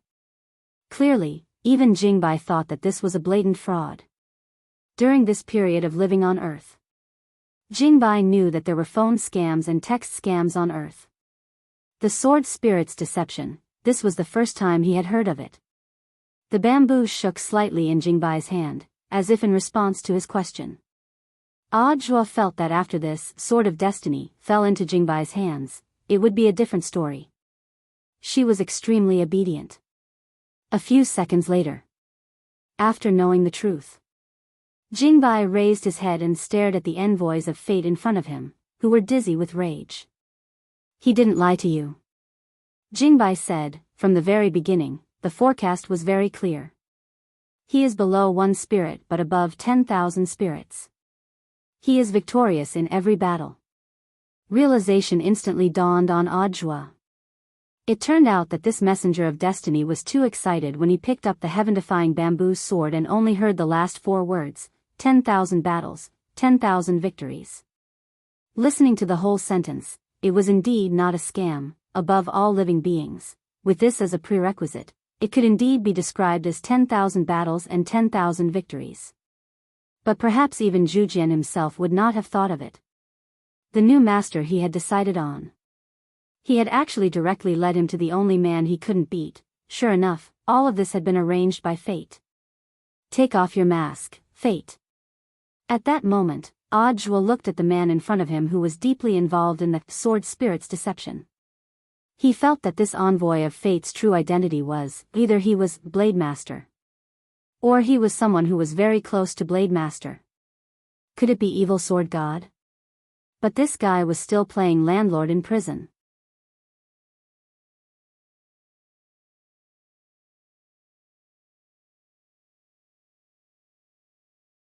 Chapter 1256. Audiobook actually always had his own answer to this envoy of fate's speculations. The number of people in this world who understood the limitless sword way was very limited, and the number of people who understood the sword way and could use it skillfully could be counted on one hand. Judging from the proficiency of the emissary of fate, His understanding of limitless sword Dao had already reached the acme of perfection. Apart from Blade Master, he really couldn't think of anyone else who was so proficient in this technique. Although Yi Jiang had displayed this sword principle in the National Body Technique competition. However, there was still a gap between a beginner and a well-practiced one. So, after ruling out the possibility that the envoy of fate was Yi Jiang, Zhuo could currently only think of one person. Jingbai folded his arms and blew lightly. Bang! There was a bang. The fate emissary's face immediately cracked and turned into fine powder. After seeing the other party's face clearly, Zhuo took a deep breath. It's really you. These 4 short words already proved that Zhuo's idea was completely correct. Sword Immortal Fan Rui. Back then, the man who was said to be dead but left behind a bunch of mysteries. In reality, the Battles sect had also obtained some evidence to prove that the Sword Immortal was not dead. At that time, Zhuo had come to a basic conclusion. Back then, Sword Immortal Fan Rui put on a great show to help his disciple overcome his mental demons. For many years, the only person in the know, Evil Sword God's senior brother Yi Jianchuan, had been keeping this secret. After that, Sword Immortal Fan Rui completely vanished without a trace. He was like a cloud of smoke that evaporated from the world, disappearing without a trace. The last time he had seen Sword Immortal Fan Rui was in a book called Cultivation Sword Dao History. He saw the black and white photo of Sword Immortal Fan Rui recorded in the history books. Who would have thought that after so many years, he would actually see him in person, and under such circumstances at that? I never thought that after disappearing for so many years, you would actually join the Foundation. Zhuo sighed with emotion. He saw Sword Immortal Fan Rui in a sorry state. He really couldn't figure out why an immortal sword immortal who had nurtured a sword sage would choose to join the Foundation. To help the wicked and do those despicable things. Zhuo had many questions. He even wanted to curse out loud. But he opened his mouth and said nothing in the end. He recalled what Fan Rui had said to him before the battle, he's fighting for himself. Then the real purpose of him joining the Foundation seemed a bit thought-provoking. I have my own difficulties.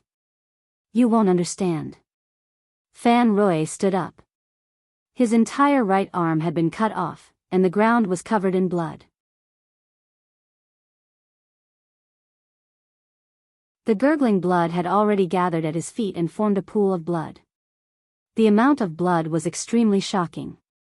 I only beg of you to return that bamboo to me so that I can complete my final attack, Fan Rui said. Do you know what this means? I will die. Sword Immortal Fan Rui said with a smile, I predicted this battle several hundred years ago. For that, I must join the Foundation. It's just that I didn't expect the owner of the world's #1 sword to be you. Then you're mistaken.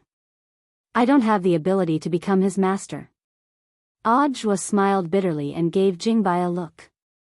Jingbai snorted and with a flick of his finger, the bamboo sword flew straight back to Fan Rui's feet. It doesn't matter if it's you or not. I still want to thank you for giving me the chance to challenge you. Fan Rui picked up the sword with his left hand. He was grateful that the bamboo sword had accompanied him on this path. At the same time, Fan Rui was well aware that his behavior wasn't something that ordinary people could understand. But it didn't matter, he had been fighting for himself all this time.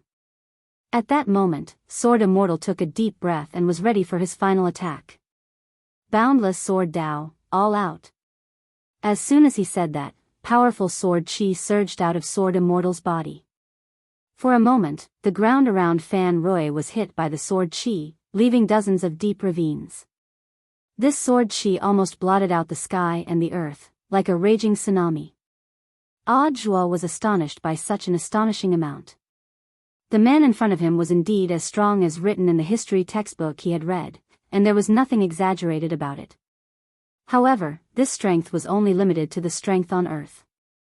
No matter how strong Sword Immortal Fan Rui's aura was, it was still just a drop in the ocean compared to Jingbai. The next moment, he roared and charged forward. He was as fast as lightning. In a short period of time, Fan Rui used the power of boundless sword Dao to turn the bamboo sword in his hand into thousands of them. He had actually transformed sword intent into thousands of them. At that moment, all that was left in Audio's heart was astonishment. If Jingbai wasn't here, even if Audio's reservoir was all out, he might not be Fan Rui's match. Faced with the thousands of bamboo swords that were about to reach him, Jingbai simply flicked his sleeve to create a sword barrier in front of him. The brown spirit sword barrier turned into a solid shield that kept the thousands of bamboo swords at bay, preventing Fan Rui from getting any closer. The disparity in strength was still there. If this goes on, you'll die from the backlash. Jingbai looked at the man in front of him. In fact, he also didn't quite understand the other party's actions, which were like moths flying into a flame.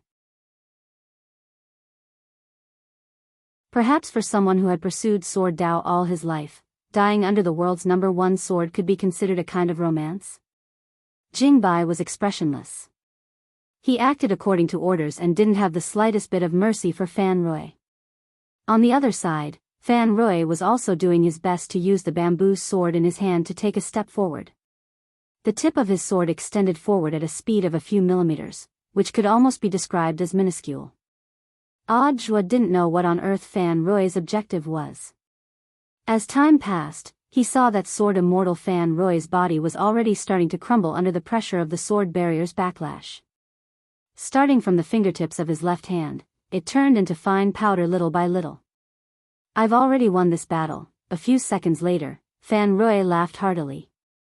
This man had completely disappeared from the face of the earth. It wasn't until then that Jingbai's pupils contracted. He already understood the real reason why Fan Rui had challenged him like Quafu chasing the sun. "In a sense, that's indeed the case," Jingbai said expressionlessly. "What does Lord Jingbai mean?" Audiobook didn't understand. Fan Rui clearly has a stronger sword Dao, so why does he keep using his disciple's famous technique in battle? Jingbai said. Audiobook was a little enlightened at this point. Indeed. As a sword immortal, Fan Rui's sword Dao was also superb. But he had been using General Yi's unique, boundless sword Dao for all his attacks just now. There had to be a deeper meaning behind this. In terms of sword Dao, he's indeed a lunatic. Jingbai gave his final evaluation of Fan Rui's behavior. He never thought that Fan Rui would actually turn around and use him. By challenging him, the world's #1 swordsman, Fan Rui had fused himself with boundless sword Dao, and turned it into the intent of boundless sword Dao. In other words, after Fan Rui's seemingly moth to the flame challenge ended, boundless sword Dao had officially become a branch of sword Dao and heavenly Dao. This had been Fan Rui's goal from the very beginning. After listening to Jingbai's explanation, Audiobook was suddenly enlightened. Perhaps this was Fan Rui's way of proving his sword Dao. At the same time, he was also making a final contribution for his disciples and grand disciples. Just like that, this envoy of the Foundation's destiny had fallen. But Audiobook knew that the battle wasn't over yet. "President Bai, I know you're here. Come on out." At that moment, Audiobook turned his gaze in one direction. In the air, a young man with a devilish smile on his face stepped out of the crack.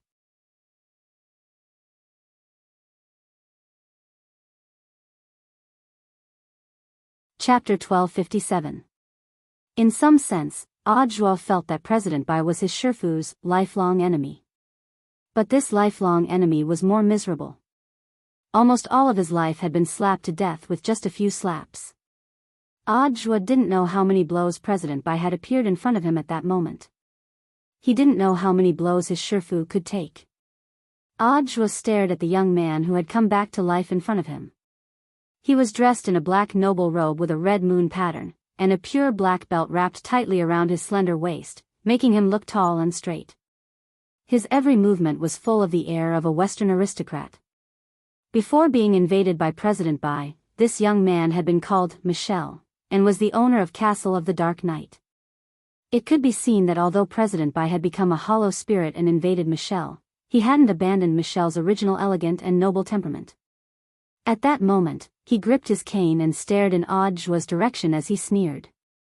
The former Michelle no longer exists. There was nothing left of the former President Bai. The one standing in front of you now is a new me. My name is Su Bai.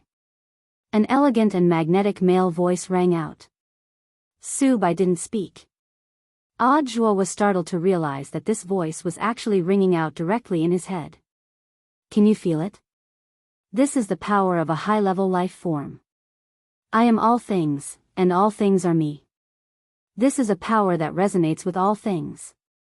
Only hollow spirits, who don't have a physical body, can do this easily, Su Bai said calmly. Even with Jingbai present, he was completely unafraid. It was as if he really was invincible. I've realized that you Foundation people have one thing in common, and that is that you're very conceited. Zhuo looked at Su Bai as he carefully sensed the young man's fighting strength. Indeed, this Su Bai in front of him seemed to have a very different aura from the void spirits he had fought before. It was different from Snake's aura, and also different from the Silver God Greatsword's sword spirit's aura which had been attached to a hollow spirit. Su Bai's fusion could almost be described as perfect, his entire body was seamless and without the slightest flaw. Zhuo, perhaps you've already sensed it. At that moment, Su Bai smiled slightly and said, you shouldn't associate me with trash like Snake and Tank. One of them has just evolved, and the fusion isn't perfect. The other treats the ethereal as his own tool and doesn't understand the meaning of becoming a higher being. Snake was killed by me with a single stroke of my sword. How many sword strikes do you think you can withstand? Zhuo also laughed. He really did not know why Su Bai was so confident. Even though this man was different from all the void creatures he had seen before. But no matter how strong Su Bai was, could he be stronger than Lord Jingbai? Zhuo felt that even if his Shifu Wang Ling hadn't made a move, there was no way Su Bai could have withstood the power of Jingbai's sword. I know, maybe you don't understand what I'm saying, but strength will prove everything in the end. Su Bai was extremely confident. It was different from Snake's ethereal spirit that was transformed from a void magic sphere.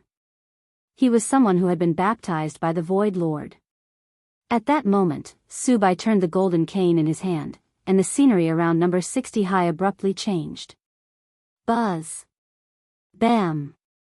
The school square under Zhuo's feet instantly turned into quicksand, and then suddenly softened and collapsed. In the blink of an eye, number 60 high's huge school square had actually turned into a bottomless black hole. At the same time, the space around him instantly became weightless, and Zhuo's body floated up involuntarily along with the endless rubble around him. This was another void creature's ability, which was called the Void Boundary. It was similar to the intrinsic spirit field of cultivators on Earth. In the blink of an eye, Zhuo had already fallen into Su Bai's trap and fallen into this void boundary. At that moment, Su Bai stood in the center of this endless abyss, his cane in hand. He was like a conductor of a carnival symphony, enjoying the thrill of the power of the void. This scene was like the end of the world. Below him was a bottomless abyss, and above him was a void vortex that could swallow up everything. Zhuo's body was being torn apart by two forces at the same time. He felt like his body had already been divided into two parts, which no longer belonged to him at all. If it wasn't for Jingbai's protective sword Qi, he might have already become two lumps of flesh. Zhuo's expression changed, and the sweat dripping from his temples was sucked up by the void vortex above his head. Left with no choice, he drew his sword and slashed at Su Bai. Tens of thousands of feet of sword Qi. The moment Jingbai swung his sword, it was torn apart by the two forces at the top and bottom. Before it could even get close to Su Bai, it was cleanly dispelled. Zhuo, now do you know why I'm not afraid of your sword? Su Bai sighed. Now that we're in my void boundary, I'm the only one who can decide everything. Hearing this, Jingbai's expression changed slightly. This was an extremely rare situation for him, the master of sword spirits. There was a trick to this void boundary. If Jingbai's calculations were correct, there was a power here that was similar to disarming. It didn't just target spirit swords, the power of all magic treasures would be perfectly disintegrated by the two forces at the bottom and bottom. All this time, I've been looking for a reason for my defeat. At that moment, Su Bai, who who was standing in the center of the void boundary, said frankly, after countless deductions, I think the only reason for my defeat is magic weapons. Audiobook. Subai, thank you, Lord, for giving me such a great ability that all magic weapons in the world are useless against me. Wang Ling has been able to run amok in the world for so many years because of that strange peachwood sword in his hand.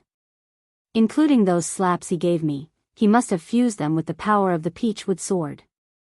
Audiobook, so, you attribute all this to the gap between our equipment? Subai, isn't that the case? If he wasn't superior to me in terms of magic weapons, how could he have defeated me? Audiobook and Jingbai sighed inwardly. It seemed that after dying a few times, this person's IQ hadn't increased at all. This was a sore spot. No matter how many sit-ups he did in his coffin, it was impossible to improve his IQ. Jingbai was silent. The next moment, he turned around and transformed back into his sword form.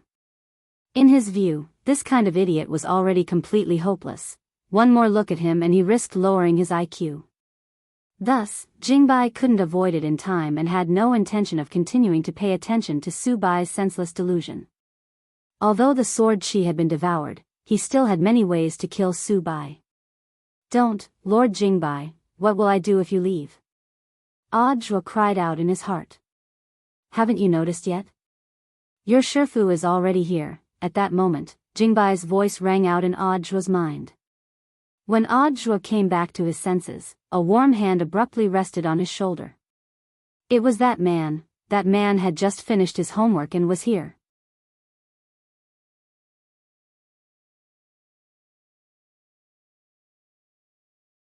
Chapter 1258. A long time ago, Wang Ling had summed up several major illusions about fighting. For example, this move works, he's sweating, I must have scared him, this person is very young and his cultivation is shallow, so he shouldn't be hard to deal with, I couldn't beat him before, but I've already become stronger, the battle has just begun, he'll definitely lose if he attacks first. Now, in the face of President Bai, who had made a comeback and was so confident that he had turned into Subai. In response to Subai's excessive arrogance, Wang Ling had come up with several major illusions about invincibility. He was well aware of Subai's current mental state. For example, at the peak of immortals, I am proud of the world, with me, Subai, there will be heaven. Another example, heaven does not give birth to Subai, eternity is like a long night. For some reason, Wang Ling felt that these domineering proclamations were so laughable when they were used on Subai. Clearly, the scariest thing was that he didn't know it. Wang Ling sighed slightly and took the lead in sending Audiobook out of the battlefield.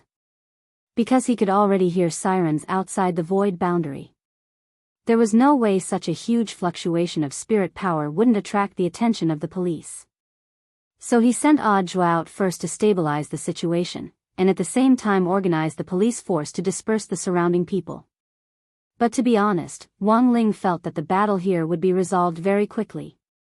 As expected of someone I've taken a fancy to. He was actually able to send someone out of my void boundary. Looking at the scene in front of him, Subai was surprised, but even more excited. Logically speaking, once someone was trapped in his void boundary, it would be impossible to get out so easily. But now, Wang Ling had chosen to send Audiobook out. In Subai's view, this was simply a touching drama of life and death. He felt that Wang Ling must have paid a heavy price to send Audiobook out of his void boundary and leave him with the hope of survival. After sighing with emotion, Subai also gave his own assessment. You treat your disciple pretty well. I'm very touched. Wang Ling felt that this person was already beyond saving. In fact, Wang Ling had come prepared for this trip. He had summed up the lessons he had learned from his fight with President Bai in Chapter 690. Back then, he hadn't finished his homework before he had been dragged into the fight, and the whole process had left him uneasy. So this time, he had finished all his homework and rushed to the scene. Secondly, he had been worried that President Bai would ruin his school uniform the last time they fought. If the school uniform was damaged, he would have to deduct money from his pocket money to buy a new set. So after the last fight, he had enchanted all the clothes he was wearing when he got home.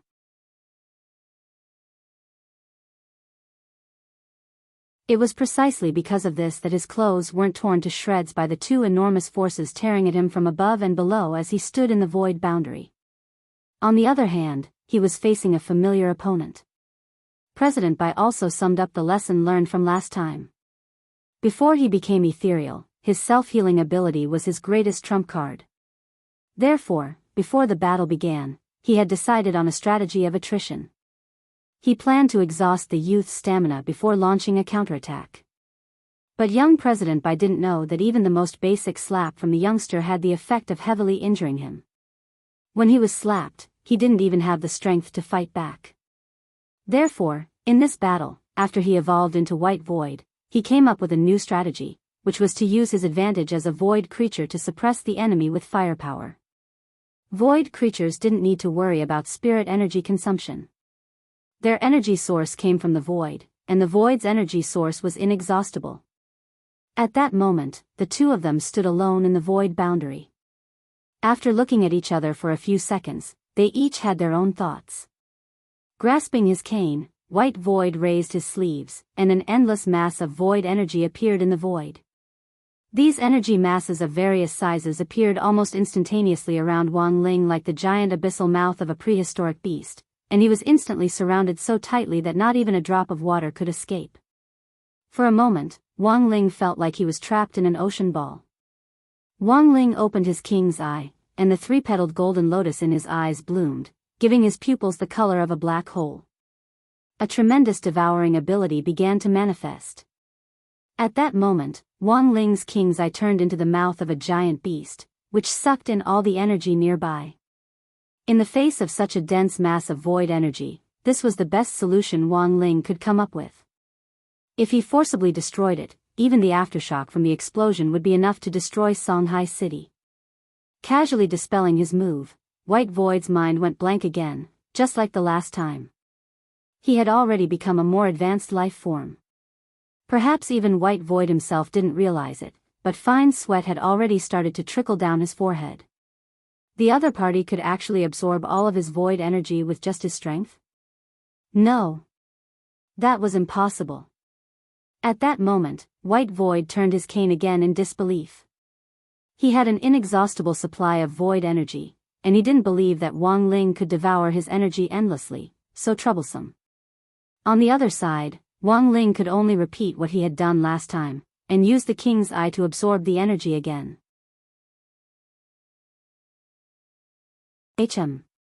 Although Su Bai was overly conceited, he had actually guessed one thing correctly, and that was that the king's eye's capacity was in fact limited, and it was impossible for it to absorb energy endlessly. Once the space was full, Wang Ling had to find a way to release the energy stored in the king's eye. But at this rate, it would actually take a long time for it to be full.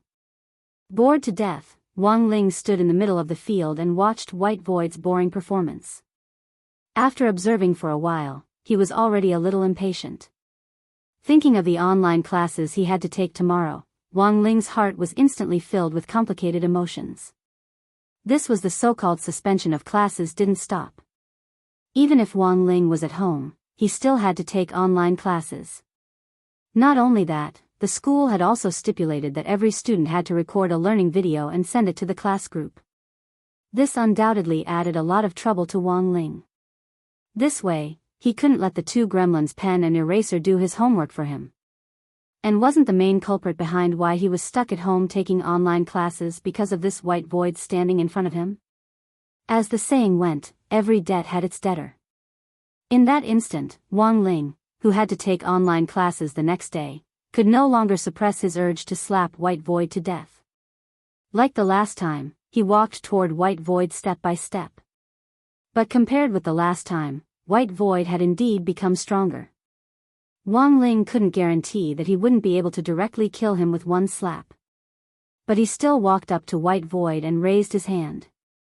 White Void sneered. All physical attacks are useless against me. The moment your slap hits me, it will be completely swallowed up by the void. Slap. In the next moment, a solid slap landed on White Void's face. White Void's head was completely detached from his body and disappeared. This was just an ordinary slap. But it didn't seem to have achieved the effect that Wang Ling had hoped for. He sensed that White Void's aura hadn't completely disappeared. Sure enough, in the next moment, White Void's head grew back. Wang Ling understood what was going on at this scene. It turned out that the head wasn't a vital point. It looked like he would have to change his next slap. The error-free chapter of the daily life of the Immortal King will continue to be updated on Green Bean. There are no advertisements on the site, so please bookmark and recommend Green Bean. If you like the daily life of the Immortal King, please bookmark. The daily life of the Immortal King. Green Bean updates the fastest.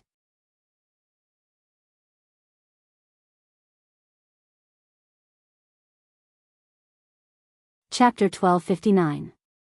The moment Wang Ling's palm touched Su Bai's cheek, the warm and familiar touch instantly passed through the pores of Su Bai's face. Had the swallowing of the void failed? The moment he felt the pain, Su Bai asked this question in his heart. In fact, this wasn't the result of Su Bai's swallowing failure. Based on Wang Ling's current understanding of void creatures, the swallowing effect did indeed block all physical attacks and even magic attacks. However, Su Bai had missed out on something. That was when Wang Ling didn't use magic attacks. All of his normal attacks, including the slaps, were all true damage. So it wasn't that the swallowing of the void had failed. But from the very beginning, Su Bai had been too confident in his abilities as a void creature. But compared with the previous few battles, Wang Ling had to praise President Bai for being a lot steadier in his style. Su Bai hadn't been able to kill the other party with this slap because President Bai had left something up his sleeve. This was another ability that Wang Ling had never seen on other void creatures. Su Bai called it Void Redemption. There was an inexhaustible source of energy behind the Void Gate, and this move drew on the power of the void behind the gate to reconstruct the damaged part of the body when it suffered a fatal blow. Before coming here, Su Bai had been extremely confident in his chances of winning this battle.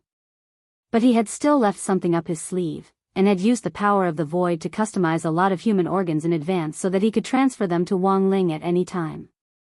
Unfortunately, because of his confidence in this battle, Su Bai had only prepared a backup plan, and didn't have too many. He had calculated that if Wang Ling fought him, Wang Ling might slap him in the face, so he had prepared 5 heads in advance to replace them. Now, there were only 4 left, but judging from the youngster's stance, it seemed that the other party had already lost interest in Su Bai's face and was going to hit somewhere else. It wasn't that he didn't have any other body parts, but he didn't have as many as the heads. How many times had it been? Was he going to fail again? Su Bai couldn't help lamenting in his heart as he sensed the obvious gap in strength between them. He had clearly given up on his mortal human body and evolved into a higher creature. Why? Why couldn't he beat this youngster? At that moment, Su Bai gripped his cane tightly, his palms already sweating. He had no other choice. He could only pray for the Void Master's help. The next moment, White Hollow's body began to change. He was trying to turn his body into a hollow spirit. That way, he would be able to control his body freely and teleport to wherever he wanted. Even if Wang Ling's slap could hit him, whether or not he could catch him was still a question.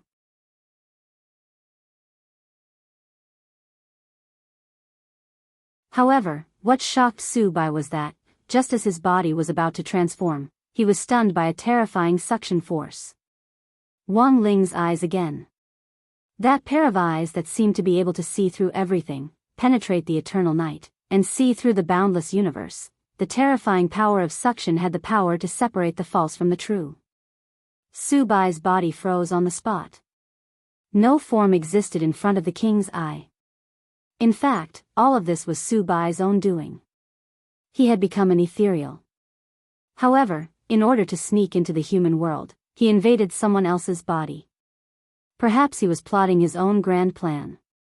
But as an ethereal, they had already become superior creatures without a physical body. Invading a human's body again and merging with it was an act of lowering their status. Su Bai had thought that he could freely switch between a human and an ethereal body. But he had miscalculated again. The power of the king's eye. Damn it, it shouldn't be like this. It shouldn't be like this. Su Bai's heart began to break down.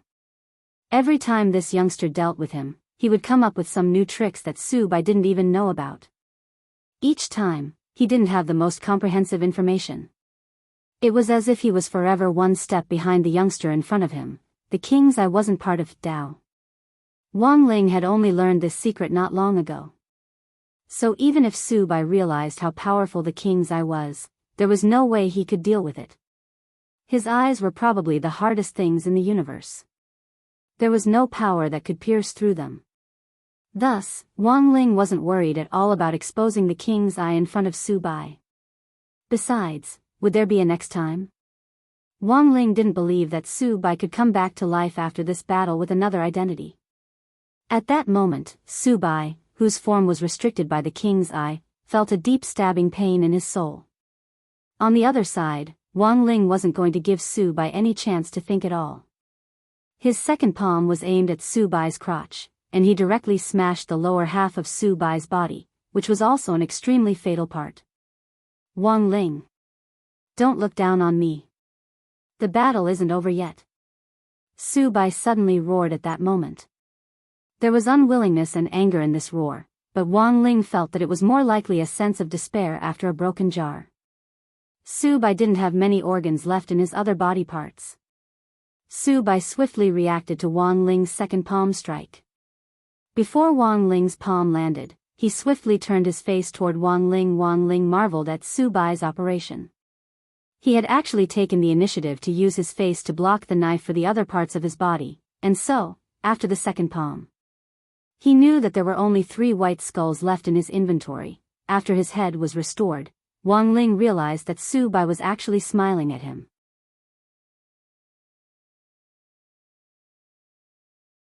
Wang Ling had clearly destroyed Su Bai twice already, but the other party was actually smiling like a victor. I never thought that I, Su Bai, would actually be able to withstand your second blow. Su Bai's words were laced with a deep sense of mockery. In Wang Ling's opinion, this person was probably already crazy. From the very beginning, Su Bai had stood in front of Wang Ling confidently, confident in his victory, and had threatened to kill Wang Ling. But at that moment, Su Bai had completely changed his attitude from before, and actually took pride in blocking as many slaps as he could. What a nerve-wracking and troublesome opponent.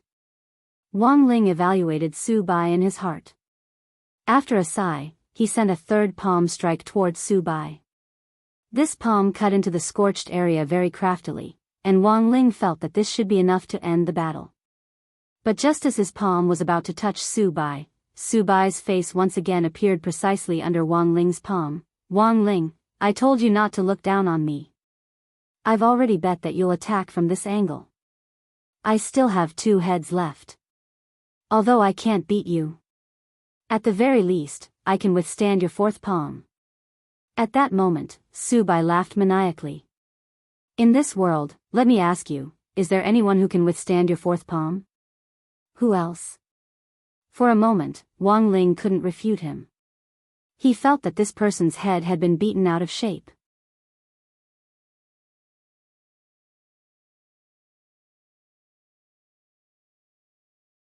Chapter 1260. At that moment, Su Bai still had 2 heads left. For Su Bai, these were his last 2 lives. If he could block the next 2 blows, then he might become the man who had been slapped the most by Wang Ling. On the other side, Wang Ling's mood was particularly complicated when he delivered his 4th palm strike. He thought that this was probably how an adult's heart broke down. As a cultivator, had Baizhi worked hard enough? He was afraid so. In pursuit of a higher realm, he had once cultivated painstakingly for 1,000 years. In pursuit of a higher realm, he hadn't hesitated to betray and kill the boss who had supported him. In pursuit of a higher realm, he had even decided not to be human, and had completely dedicated his soul to the void. But what had he gotten in return? Baizhi. At that moment, Wang Ling carefully pondered President Bai's real name. Indeed, in Wang Ling's view, all of this had been a waste of effort. Evil people would be tormented by evil people. In Wang Ling's view, President Bai's fate had actually been decided a long time ago. In history, no matter how high the cultivation level of any cultivator who committed crimes was, their final outcome was not much better. There is reincarnation in heavenly Tao. Who will the heavens spare? This wasn't just a saying. Those cultivators who committed evil deeds would eventually be devoured by the evil deeds they had committed. Wang Ling didn't intend to give Su Bai another chance to deliver a fifth palm strike. His face was still expressionless when he delivered his fourth palm strike. What Su Bai didn't expect was that just as he was calculating which part of his body Wang Ling's palm would land on, Wang Ling's palm, which was about to reach him, instantly became enormous.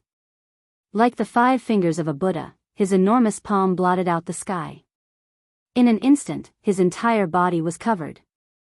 Is it all over? At this point, Su Bai realized that this battle was probably going to be over. There was no way he could evade Wang Ling's fourth strike. He had clearly tried so hard, but he already couldn't escape death. It was over. Boom! The palm fell. President Bai, who had challenged Wang Ling again after advancing into Su Bai, was completely destroyed. Wang Ling's fourth palm strike wasn't an ordinary one. He had combined dozens of heavenly Dao spells, and even used Fate Dao and Divine Dao. His physical body and soul had suffered a huge blow. All of this was to ensure that President Bai was completely eliminated and that there was no possibility of him being resurrected. Wang Ling's palm didn't just eliminate President Bai in front of him. Because it had fused with the power of Fate Dao, even President Bai from the other parallel worlds had been completely destroyed. From now on, Baizhi no longer existed in this world. After the battle, Wang Ling sighed to himself. After the incident with President Bai, he felt that he had gained a lot of inspiration. There was nothing wrong with a person working hard to make himself better. However, in order to make oneself better, one must build on the foundation of one's own efforts. Sacrificing the happiness of others to make oneself better was not called hard work, but a sin. Wang Ling sighed. He turned around and prepared to step out of the void boundary. But at that moment, Wang Ling suddenly noticed something he had overlooked. The situation was not as simple as he had imagined. Baizhi had been completely destroyed by him. Regardless of whether he was a church or an earthling, he no longer existed. Logically speaking, after Wang Ling had eliminated Baizhi, the void boundary he was in should have been automatically lifted. But the void boundary in front of him still showed no signs of collapsing. Even after death, can the void boundary still be preserved? Wang Ling was secretly amazed at how troublesome these void creatures were. Fortunately, he had been the one fighting Su Bai just now. If it had been anyone else, even if they had the ability to get rid of Su Bai, Wang Ling might not have been able to get out of this void boundary. So here was the problem in front of Wang Ling now. How to deal with this void boundary was a huge problem. The void boundary was a kind of domain ability of the void creatures. Since it was a domain ability, it definitely had something to do with the world behind the void gate. There's no other way. At that moment, Wang Ling frowned inwardly. If this thing was directly destroyed, it would probably create a very terrifying spatial tide, which would be similar to a black hole swallowing everything up. This would cause massive damage to the city he lived in. For now, Wang Ling's idea was to send this void boundary back to where it belonged. To its own place to go. At that moment, Wang Ling raised his sword fingers and silently recited a spell. In less than a few seconds, a huge teleportation formation was completed. This was one of the branches of the heavenly Dao spell, Great Transmission Spell, Return Spell, which could return anything to its original owner, or even the world. Gu Xuanji should be very familiar with this spell. It was one of the spells required to cultivate as a keeper of order, and was usually used mainly to correct some space-time distortions. When space-time distortions took place, the creatures of many worlds would be teleported to and fro. Some people would see strange spirit beasts, vegetation, and even extraterrestrial creatures that had never appeared in their own world. Some of these phenomena might not be an illusion. BZZT. 30 seconds later, the transmission began. It was accompanied by a golden beam of transmission light that pierced the sky. Wang Ling directly disappeared from Songhai City along with the void boundary that Su Bai had left behind. The unknown black ball of spirit power in number 60 high has disappeared.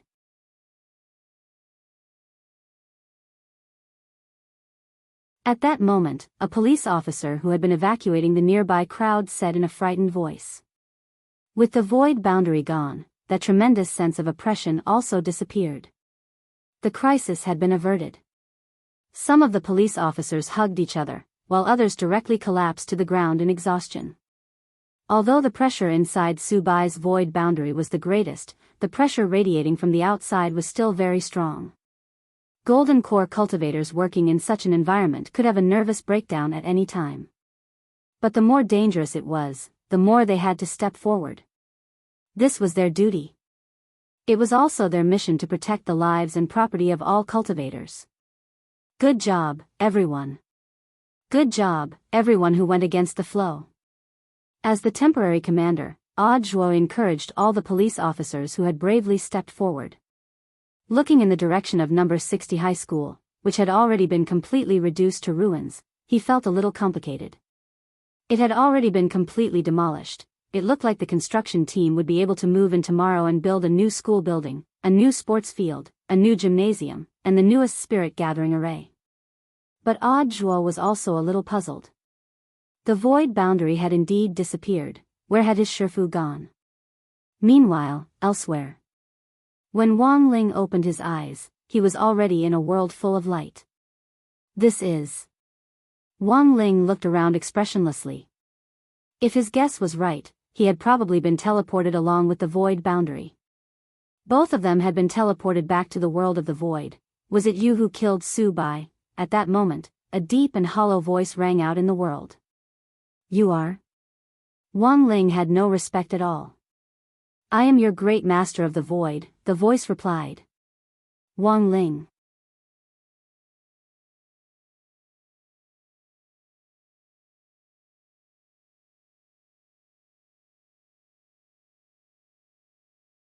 Chapter 1261. The world of the void wasn't too different from what he had imagined. It was somewhat similar to the God realm, but there were differences. The God world was also a glorious and beautiful scene. However, the only difference from the void world was that it had dense vegetation. Gods, when they had nothing better to do, liked to take care of some flowers and plants. Actually, this was very normal. However, there was nothing in the void world. It could almost be described as a blank space. Wang Ling recalled what the Sun Spirit had said to him before. Behind the void gate is nothing but emptiness. Now, Wang Ling suddenly understood what on earth this meant. He could sense that there were countless ethereal spirits floating around in the air, invisible to the naked eye. They were like mayflies in the depths of the sea. Even though they were densely packed, they seemed unusually small in comparison to the entire world. This is the void world. How is it? Are you tempted? At that moment, the Lord of the Void's words interrupted his train of thought. Wang Ling wasn't in a hurry to act. Even though the Void Master's tone made him feel uncomfortable, he didn't care. What was more, it had never been in his nature to make the first move. Never make the first move. This was one of the rules of the Cathayan military. After all, they had only just met, and the other party had not done anything to him. It seemed a little too overbearing to kill him. Join the void, become a citizen of the void, and you will be able to enjoy the taste of the pinnacle. The Void Lord continued, you can enjoy the lives of everyone here. You can even rule over your own world. Wang Ling was puzzled. The Void Master replied, it's mainly about thinking. The minds of the people behind the void gate are all connected. This time, Wang Ling understood. It seemed that the spiritual life of the ethereal church was entirely reliant on fantasy. That's a little low. In any case, it was all fantasy. Wouldn't it be better to find a book to read? At this point, he didn't plan to stay any longer. He had thought that the Void Master would be very capable, but it turned out that he was just a king of lust. Wang Ling cast a spell with his hands, intending to use the return spell to bring himself back to his original world. To Wang Ling's surprise, the Lord of the Void had no intention of stopping them. In fact, it was the Void Master who had saved his life. It was just that before Wang Ling left, he left 2 words for him. I know that the imaginary world you think doesn't really exist. But have you ever thought that perhaps living itself is the greatest fantasy? These were the first words the Lord of the Void had left Wang Ling. Then, he said, "You've indeed killed White Void." The emptiness of the real world no longer existed.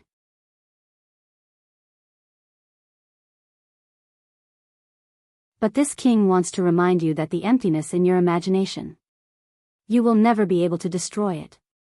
As soon as he finished speaking, Wang Ling's figure completely disappeared from the world of nothingness. After a few more minutes, the Void Lord's voice came from the silent void world again. What a shocking power! It took him a few minutes to compose himself. There was a reason why Su Bai lost. Even the Master of the Void was afraid of this terrifying pressure. "I am your great Master of the Void," he had said at the very beginning. In fact, when the Void Lord said this, he already knew. After saying that, there was a 50% chance that the youth in front of him would slap him to death. But for the sake of his dignity as a king, the Void Master braced himself and tried. Luckily, Wang Ling wasn't angered by what he had said. At that time, the Void Master had sighed in his heart. After all, this was a man who had undergone 9 years of compulsory education. His character was indeed different. "Great Lord, are we just going to let him go like this?" At that moment, the voices of the other spirits came from the side. "That's all I have to say. That's enough." The Void Master shook his head. The truth was clear. There was nothing he could do to stop Wang Ling from leaving. Furthermore, the Void Master knew very well. There was only one person who could ignore the Void Gate and freely enter and exit the Void world by himself. It wasn't wrong for White Void to die at the hands of such a person. "Are we going to be defeated?" Nearby, many ethereal beings asked. The last 2 sentences I left him said it all. The Void Master was silent for a moment, then said, "We can't stop White Void from dying, nor can we stop him from obstructing our operation." At this point, it seemed that the plan to invade the Void had completely failed with White Void's death. But just as all the spirits were feeling disappointed, the Void Master said, "Failure is only temporary. Even if we can't find the Son of the Void in the short term, they will eventually become citizens of the Void and return to the Void." After Wang Ling returned from the world of the Void, the ethereal spirits that had already invaded the human body began to leave the human body in various forms. Perhaps they were still wandering around Earth and couldn't return to the world of the Void. But Wang Ling knew that this was the Void Master's way of showing weakness. He remembered what the Void Master had told him before he had left the world of the Void. Wang Ling couldn't help but ponder the profound meaning behind these words. White Void in the fantasy world. For some reason, Wang Ling had a bad feeling about this. He used the many great Tao in his body to sense it, and once again confirmed that White Void had completely disappeared. In this world and other worlds, the emptiness of all the worlds no longer existed. But Wang Ling was particularly concerned about the Void Master's words.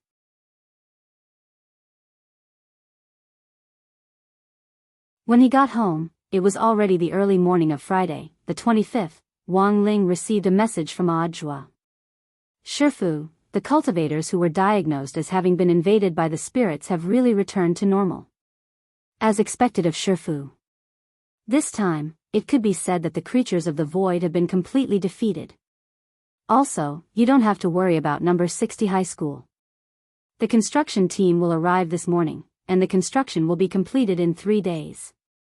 Classes will start next Monday." Wang Ling was extremely calm when he read this message. There was no doubt that Audiobook had rendered meritorious service again.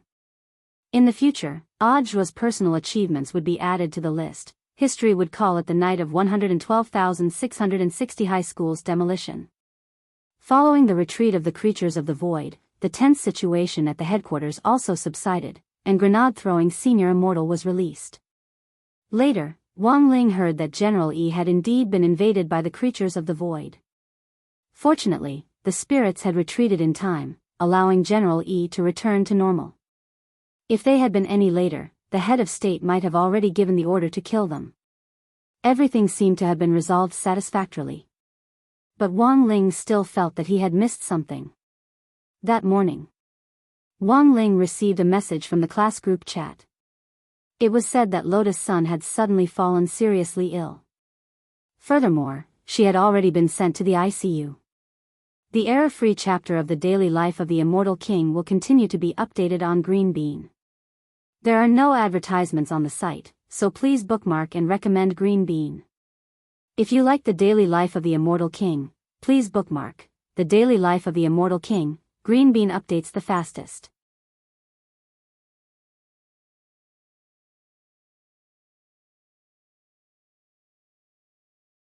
Chapter 1262. It was Hirogwa who first told him about it. Perhaps he had received some intelligence from one of his uncles, but he was extremely worried about her current situation. Then, as Wang Ling had expected, the class group exploded. Super Chin, what kind of feeling is this? Wasn't everything fine before? Hirogwa, Super Chin, don't talk, I'm scared. Super Chin, Su Xiao, it's strange. I just checked the lecture notes with Sun classmate yesterday. Her face was very good. He doesn't look sick at all. Hirogwa, I can't say for sure. My uncle said that Huagua Water Curtain Group organized an expert consultation last night, and all the famous doctors in Songhai City who were free were invited. Some doctors have just retired from the epidemic prevention station, and they rushed over as soon as they received the application. Do you have any specific information? What kind of illness is it? In the class chat group, everyone was very worried. They couldn't help with anything else, but with Huagua Water Curtain Group's financial resources, they probably wouldn't be short of money. The only thing he could do was to pray. At that moment, Hirogwa frowned and typed again, strange, that's the strange part.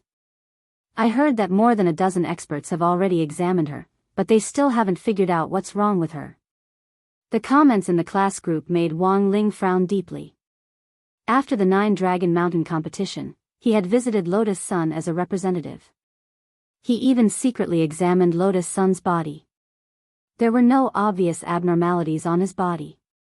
There was no curse of the Enyang death tribulation that Old Man Sun was worried about. Now, as soon as the void retreated, Lotus Sun fell seriously ill. Wang Ling felt that there was something very fishy about the whole thing. Now, can the Son of the Void lock onto the area? Wang Ling asked Book of Sage Immortal. After he returned from the Void World, Book of Sage Immortal had also obtained more data and information. At present, he had successfully reduced the scope. As Wang Ling had expected, Lotus Sun was the child of the Void. On the boys' side, there were still 2 pairs of them. The probability of winning was about the same.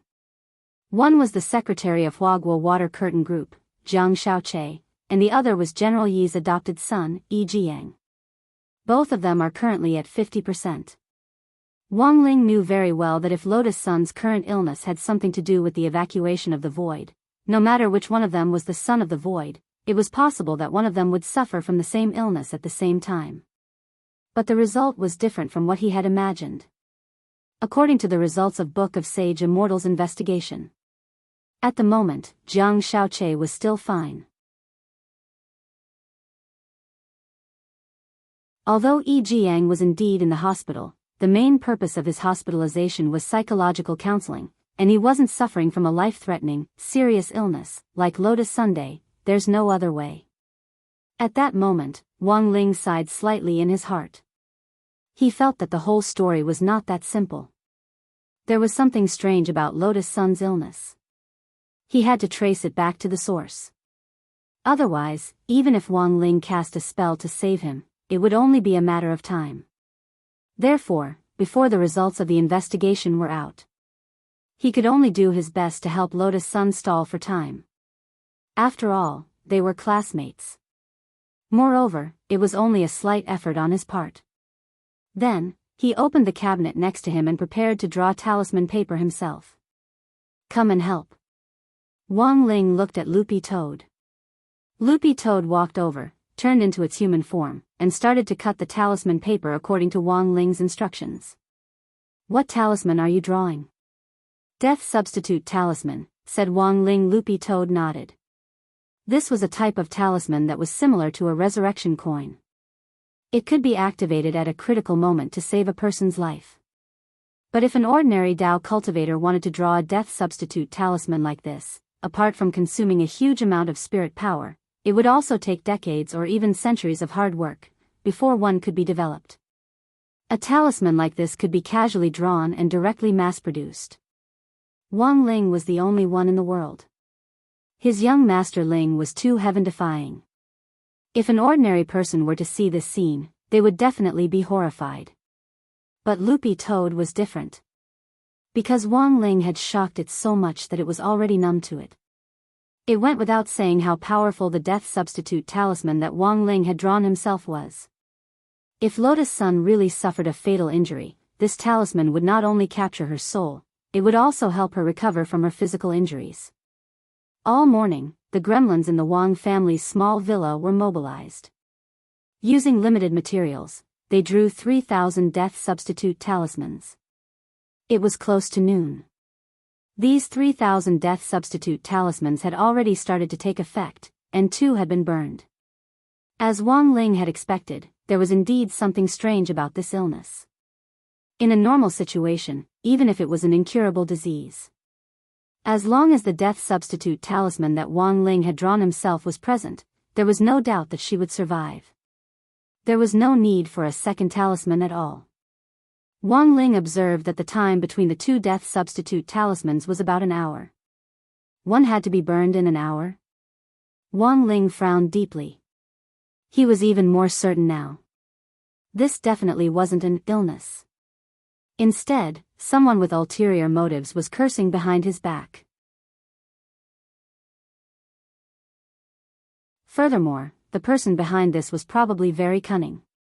Wang Ling stayed at home for a while longer. He observed the consumption of the death substitute talismans. At around 2:00 in the afternoon, the bad news came again. Wang Ling noticed that the rate at which the death substitute talismans burned was increasing. Previously, one talisman had been used every hour, but now it was used every 50 minutes. Looking at this growth rate, the consumption of the death substitute talismans would only get faster and faster. This was the reason why he had stayed at home to observe. There was actually a curse in this world that could adapt to his death substitute talismans? Wang Ling was utterly astonished.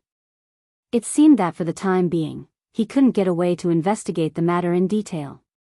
He had to draw the death substitute talismans himself. Otherwise, Lotus Sun's life would be in danger. Wang Ling quickly called Grenade-throwing Senior Immortal. One was to have Grenade-throwing Senior Immortal go to the hospital on his behalf to investigate the situation. Wang Ling still had a king's eye in Grenade-throwing Senior Immortal's hands, so even if he didn't go there himself, he might still be able to find some clues. The second thing was to have Battle's sect provide him with the materials to make the talismans. Although Wang Ling could mass-produce the death substitute talismans, the consumption of materials was enormous. Wang Ling had already used up all the stock in his drawer. Furthermore, the materials he had bought were the cheapest ones on the market. With Battle's sect's resources, the higher the quality of the materials, the higher the strength of the talismans would naturally be. Brother Ling, should I give my soul suppression ring to classmate Lotus Sun? Grenade-throwing Senior Immortal suddenly asked. No, that won't work, Wang Ling replied. Although the soul suppression ring also had the effect of resurrection, it couldn't be used in a situation where someone was cursed to death. To trigger the soul suppression ring's effect, the person's body had to be fatally injured. He couldn't just give the ring to Lotus Sun, and then send an executioner to stab her when he saw that she was about to die, so that she would be stabbed and come back to life at the same time. That was too cruel. Will he eventually return to the void? After the call with Grenade-throwing Senior Immortal, Wang Ling recalled what the Lord of the Void had said. These words didn't provoke Wang Ling. Instead, he felt a little excited. In fact, he was a little excited. It looked like the Lord of the Void was challenging him. In all his years, this was the first time that a creature had questioned his ability. The Lord of the Void thought that he didn't have the ability to stop the Son of the Void from returning to the Void world. But it was still unknown who would emerge victorious. You're tuning into the Dreamy Love Stories YouTube channel. Don't forget to subscribe and join us on this journey to catch the most captivating stories.